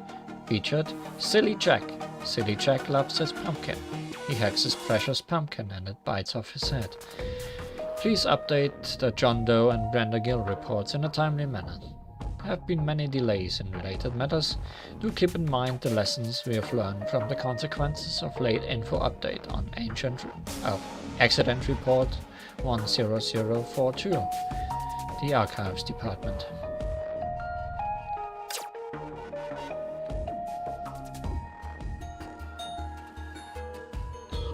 Locked File 2. Brenda Gill, female, 36 years old. Reported by Porter. Investigation report. According to the report provided by Seele Follerai, John Doe's landlady showed some abnormalities during their conversation. After the agreed investigation, it has been confirmed that the landlady's name is Brenda Gill and is the owner of a number of properties in Salt Lake City. She has been identified as a victim in the Hushoff dominance incident. A physical entity was found in a private residence. After several interviews, it was found that the subject had not suffered any major setbacks or significant changes in emotional state in recent days, and the reason for the subject falling victim to the HOD remains unknown. No other abnormalities have been observed since she left the base.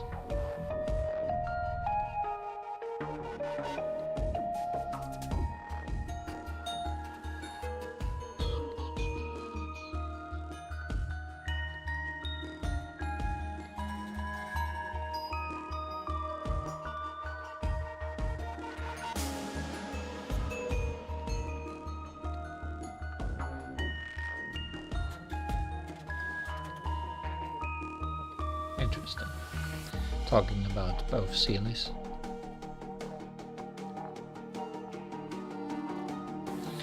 Please do not keep incorrect information in archive material. The Archives Department. Mira Rimmer, female, 61 years old. Reported by Sele Fellerai. Investigation report. This subject is a renowned sculptor and has been identified as a victim in the HOD incident.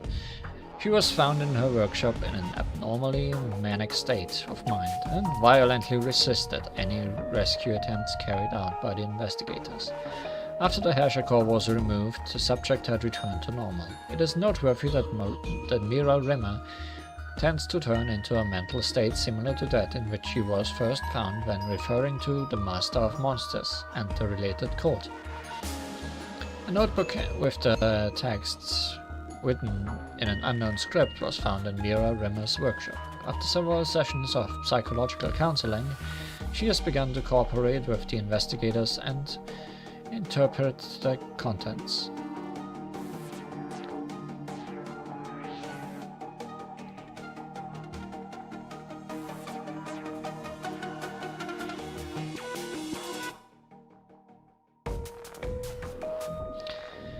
Appendix 10064-5, part of Mira Rimmer's interpretation of the text in the notebook. The true form of the universe is a large and luxuriant tree, and countless worlds grow like leaves on its branches. However, such a process is completely wrong, for it divides the origin into countless wrong paths. Therefore, the Masters of Monsters have the servants to make the leaves fall.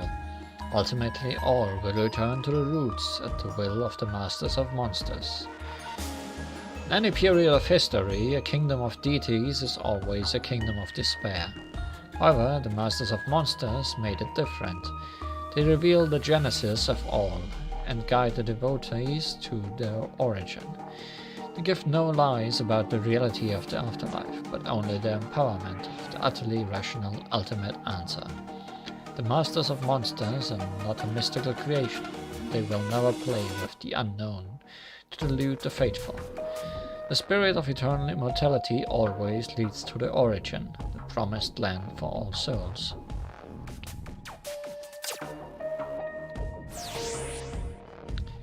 Greenbird, male, 27 years old. Reported by Kiana Kaslana. The subject works for a financial consulting firm and has been identified as a victim in the HOD incident. His physical entity was found in his home, before which he had been impersonated in a case of fraud. This is the first case of the HOD actively harming a victim's social image. It has been confirmed that HOD tends to take advantage of people's strong negative emotions to corrupt. Currently, Greenbird is still under observations in the and his mental state is not looking good.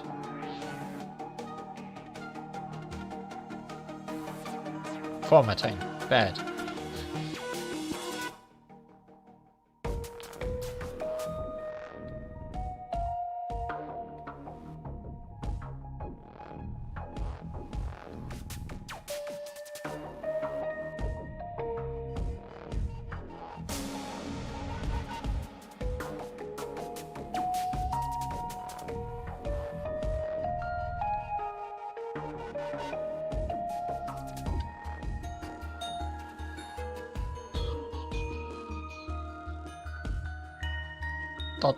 is correct.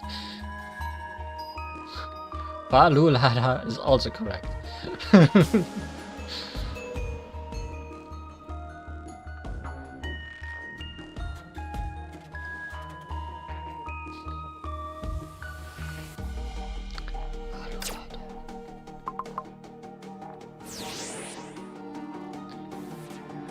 Jerry Barbera, male, 32 years old, reported by Bronya Sajcik. The subject is a veteran stand-up comedian and has been identified as a victim in the HOD incident. His physical entity was found in his home. He has recovered the fastest of all known victims and is now returned home from observation.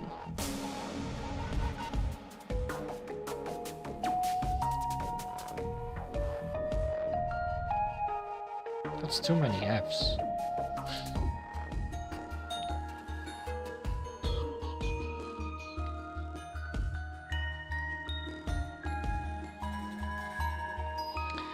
For all the victims, only Jerry Barbera retained some of the memories from when he was affected by the puppet. For reasons unknown, which may incur unexpected consequences, in future communications with victims of the HOD incident, always confirmed if they retain memories of the incident first.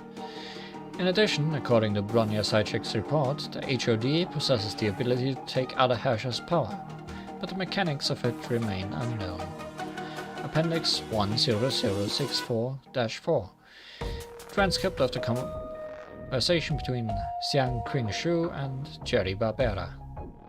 Yes, it was a very rare experience for me. This has been my perspective since I was young. Experiences are the most important thing in life. But you guys wouldn't tell me anything. I have to sign that agreement, right? I can't mention this thing ever in the future. Not even if I alter some details. That's correct, Mr. Barbera. The cause of this incident is still under investigation and everyone who had the same experience as you signed that agreement. Yeah, I understand. I just find it a bit funny. It's amazing that people like you, people with serious professions know the real trick to comedy. Appendix 10064-6. Transcript of the conversation with Jerry Barbera 2. Hey, I'm surprised to see you here. Quite a lively place, isn't it? I came for you. Do you remember the real trick to comedy you mentioned earlier? What did you mean? Do you really need to ask me? I thought you guys already knew it by heart. The trick to comedy is never about the skill, but the unknown. After the audience is intrigued by the unknown, the first word you say is the real beginning of comedy. Do you know what I'm saying?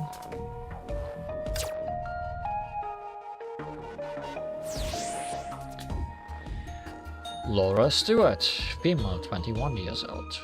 Bronya Sajcik. This subject is an intern at a financial consulting firm and has been identified as a victim of the HOD incident.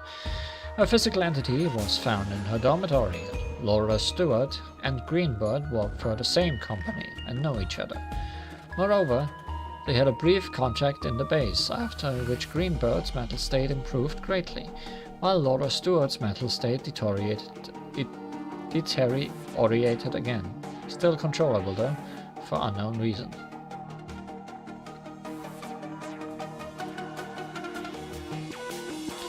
Appendix 10064-7. Transcript of the conversation with Laura Stewart. You still hear that sound lately now? Can you describe it in detail for me? I don't know how to describe it, but it sounds really unpleasant, and I must have heard it somewhere before. Is it like the sound of two pieces of wood colliding? Yes, exactly like that, but though I don't believe anything that voice told me, sometimes I couldn't help but wonder if the truth is actually really that ugly. There are a lot of these. Ray Jim, male, 25 years old. This subject is a designer and has been identified as a victim in the HOD incident. His physical entity was found backstage in a theater, and the stage crew claimed to be unaware of this matter. After physiological testing, it is still unclear whether the HOD has affected his mind. No significant changes in his mental state or personality have been observed after the hasher core was removed. It is recommended that he be further observed, and his personality may have deep-seated problems.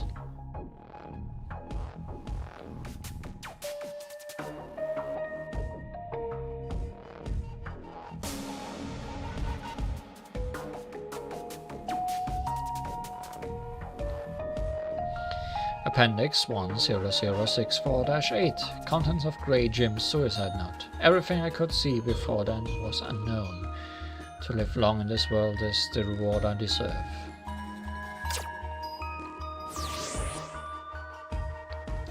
Helen Rebecca, female, 11 years old. This subject is a junior high school student and has been identified as a victim in the HOD incident. A physical entity was rescued from an unemployed young man's apartment near her place of residence. When Helen Rebecca was first found, she still retained a certain level of sanity. Helen Rebecca is now fully recovered and has been taken home by her parents. No abnormalities have been observed in her ever since. Her mother cried into a dead faint when she first saw her. As the HOD still remains active, her mental state needs further attention.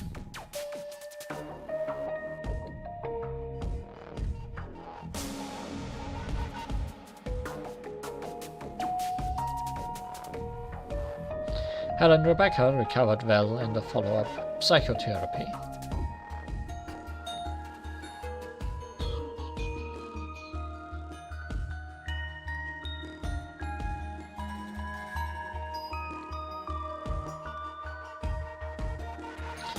Appendix 10064-9. Transcript of the conversation with Helen Rebecca.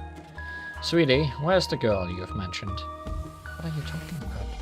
She's right next to me. You must have said that to make me feel better. You're so kind. Normally, people would only notice her, not me.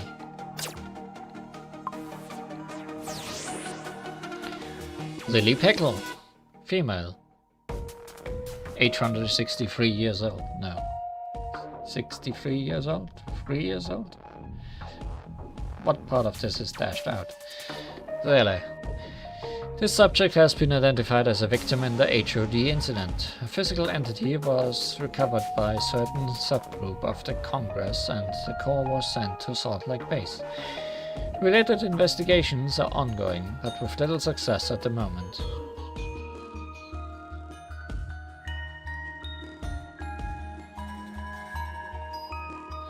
The report submitted by Sailor Rai contains many illogical details. It is once again recommended that it be reviewed. The identity of Lily Pickle has now been confirmed. It will not be recorded on paper as requested. Sailor is not good at making reports, I feel. It's what we are learning here. Hoyce Hagen, male, 42 years old, reported by Fuhua. The subject is a medical professor and has currently been identified as the first victim in the HOD incident. His physical entity was found on the campus where he teaches. According to Fuhua's report, Hoyce Hagen is in debt, which is possibly related to the research topic he is working on.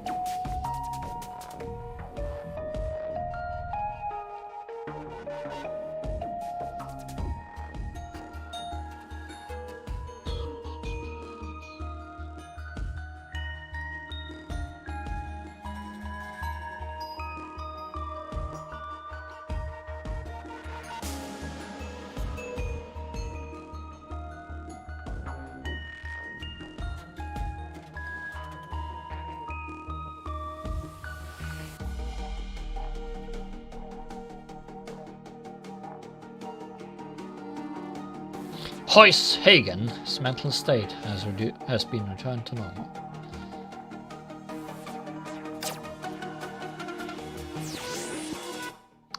Xian Yun, female, 14 years old, reported by Porter. The subject is a junior high school student and has been identified as a victim in the HOD incident. She is a survivor of the Arc City incident, which severely damaged her social relationships. A physical entity has been in a coma since she was found. Detailed arrangements are still under discussion. We may need to also assess possible psychological damage to ordinary people caused by Valkyrie's actions. By any measure, the deep-seated factors that would result in the victim's submission to the HOD had nothing to do with Honkai.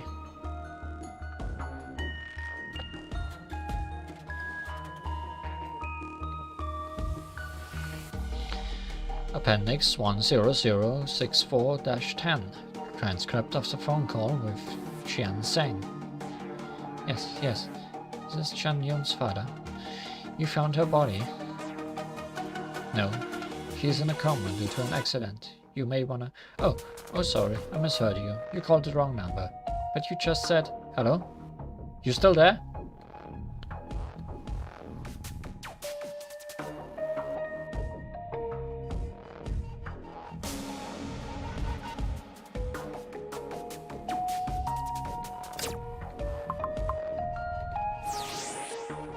And the final locked file. Xiang Qing-shu, female, 25 years old. Reported by Potter. The subject is an employee of Anti-Entropy's Archives Department. Following the Arc City incident, she was transferred to the Archives Department from the Tactical Lab. She has been identified to be a victim of the HOD and the instigator of the mecha rampage in the base.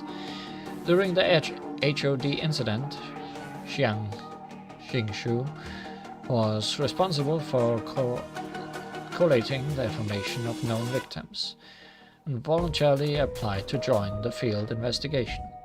Inferring from the edit history, Xiang Qing-shu's mind had been severely affected when she first applied for field investigation. She is known to have worsened it to Green Bird in the files.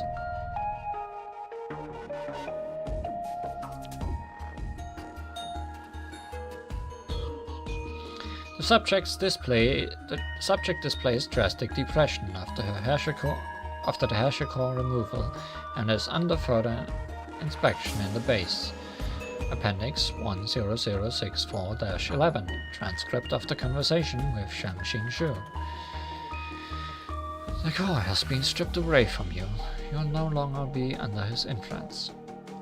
But I've already... Some victims caused greater harm. Those that were controlled will not be held responsible. I believe I can make up for my mistakes, but what caused them shouldn't have happened in the first place. I found my parents increasingly distressing to deal with, which was wrong. I should be content with their survival instead of detesting the weight they put on me. I felt guilty and ashamed, but I couldn't rectify my way of thinking. I was susceptible to the harsher because I had a weak heart. Mistakes can be atoned for, but can we really reverse an existing fault?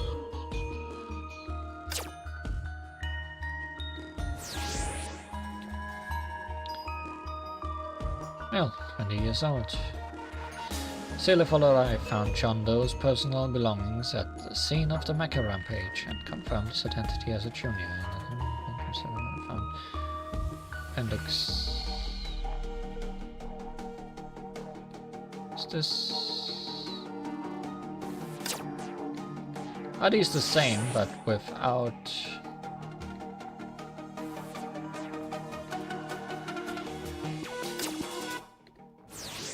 Without the cutout parts.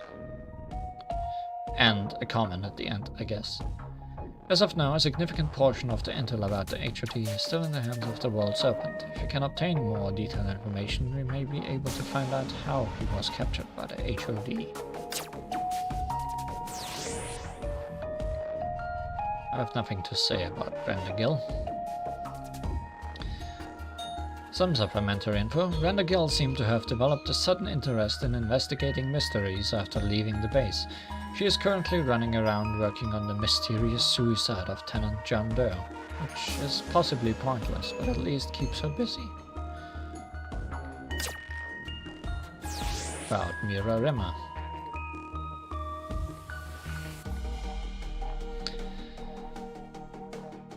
So this is what you call a similar diversion approach. Couldn't change her habit of believing in something. The only thing I could was introduce my god to her. And Research Institute is owned by Anti-Entropy. It has not been confirmed whether Mira Rimmer has knowledge of this. Greenbird.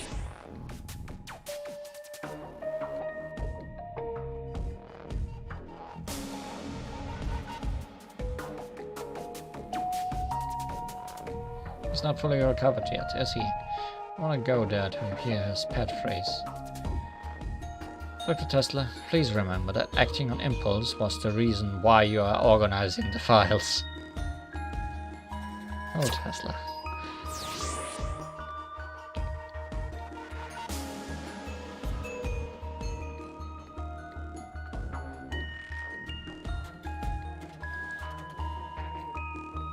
Wait, you call this well received by the audience? And why would a stand-up comedy involve impersonations of the puppets be popular? I didn't know the puppets could say funny stuff. Dr. Tesla, it is you who is currently in charge of the archiving, so it is your task to make judgments based on the available information. But in my opinion, the way the puppets talk is aggressively provoking, which sometimes helps people give vent to the negative emotions and can be a great release in some sense. In addition, please organize the archives yourself, Dr. Tesla. Next time when you change the username, don't forget to modify the iteration record too.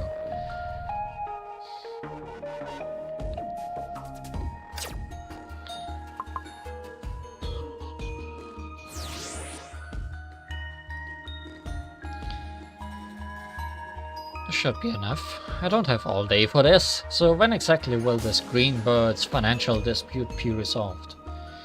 According to the investigation, he used all his gains from the fraud to buy anti-entropy entertainments that stocked for reasons unknown.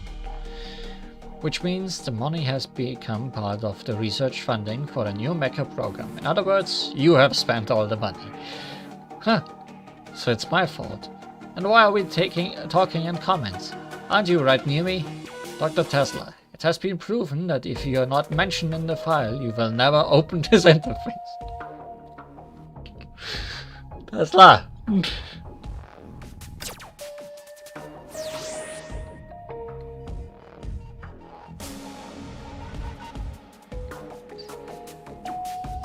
Looks like he rediscovered his passion.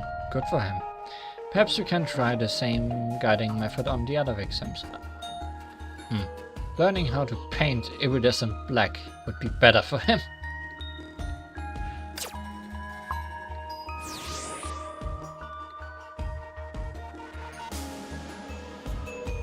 So, that's it? Lack of communication is all it takes to create a Herrscher? That's often the case. Why didn't we say those important things? It would have been easy. But we are now being punished for our silence. But this is educational too.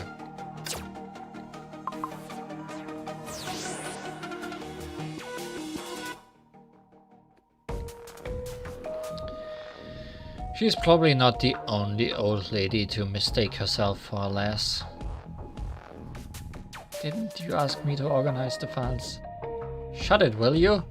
How do I disable your edit permission? Making fun of Tesla's age, are you, Einstein? Aren't you yourself also that old?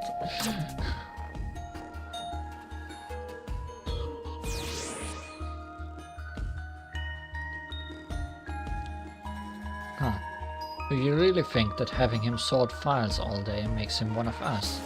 And how come nobody told me that I got an assistant? At least he had fun with it. Maybe he thought he could learn something from you, Dr. Tesla. We have to admit that some people do have little talent, but they are able to find a path that suits them. And genuine.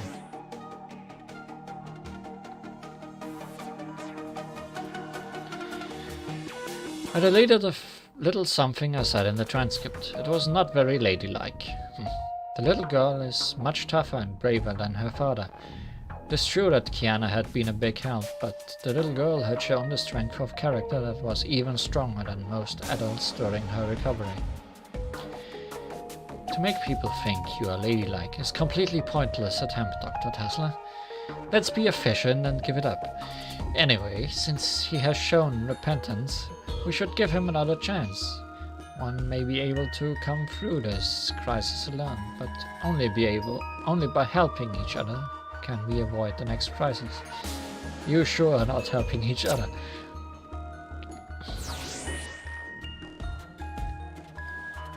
Potter. Moped, don't you understand? Moped, don't you understand any more of this organization? Oh. Wow, this sentence. Moped, don't you understand any more of this organizing would drive me crazy? Luckily, Dr. Tesla, you have finished refiling, and we can safely assume that you are unsuited for this task. The files are encrypted so Dr. Tesla cannot access the following messages. This file, compiled by Dr. Tesla, will be included in the employee handbook of the Archives Department to serve as a negative example. By comparing it with the original data recently retrieved, new employees will be reminded that personalized compilation should be avoided to maintain objectivity and accuracy. The ex-Archives Department's employee, Xiang Qing-shu, will be in charge of the new employee handbook. This will inevitably reduce her working hours, but judging from her experience in compiling files, we believe this will help her create greater value. Whether in the past or the future, you will suffer setbacks and make mistakes. The process of correcting is the history of humankind.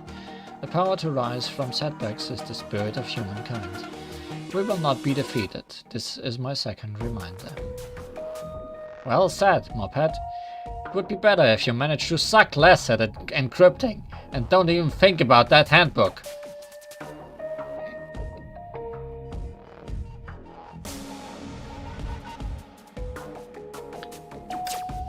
And this was the comedy routine of Einstein and Tesla. Applause, applause. He'll be back. Maybe. Hopefully.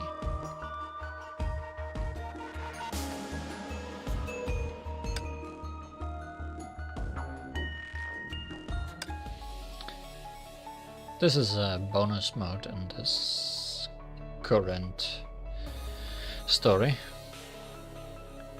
where you deploy 3 Valkyries that get used one after the other instead of at the same time, and you can switch between them. And each of them has a task to fulfill while they are going around. Cullen here needs to defeat enemies to get SP packs. Teresa has to break the ice cell to rescue Azure and Freya, who will then help us in the third phase.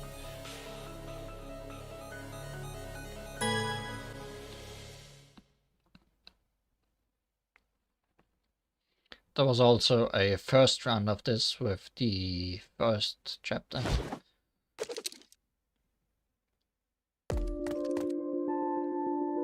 Oh, first part of this chapter. Also, hi, Azure and Freya.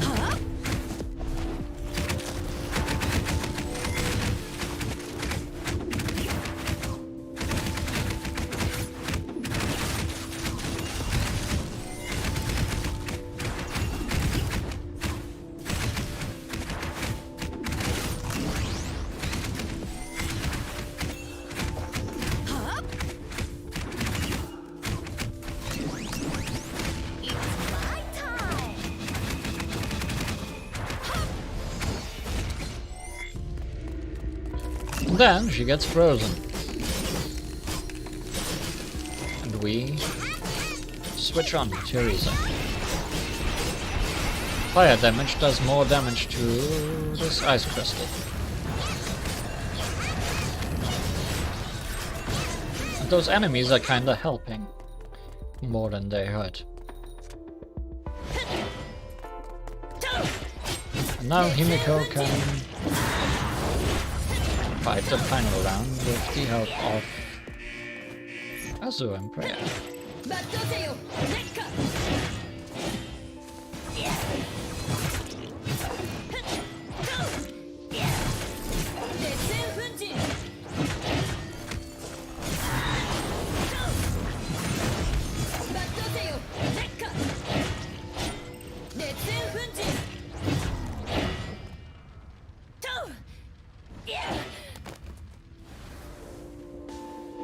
楽に勝てたわね。 Yumiko, you're standing in a white void again. It seems this is your new favorite place.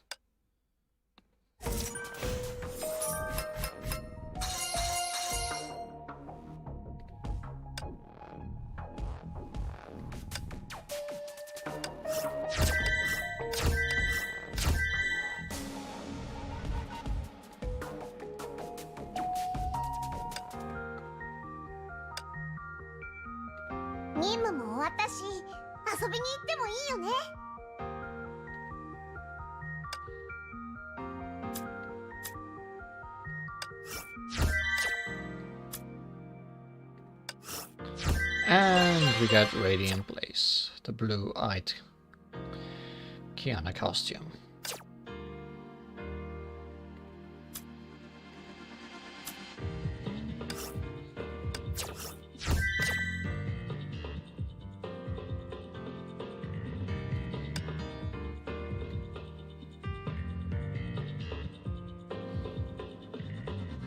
Well, I guess she's correct, so we should probably finish up for today.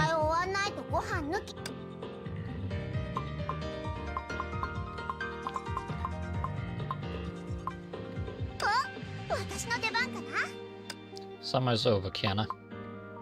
Let's put on some better clothes.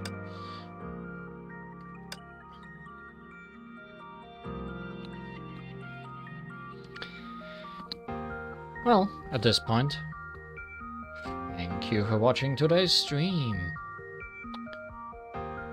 We will be back for the end of this chapter next time, most likely.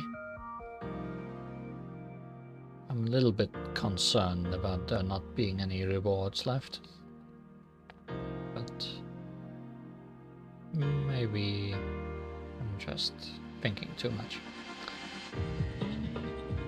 Until then, goodbye and have a nice week.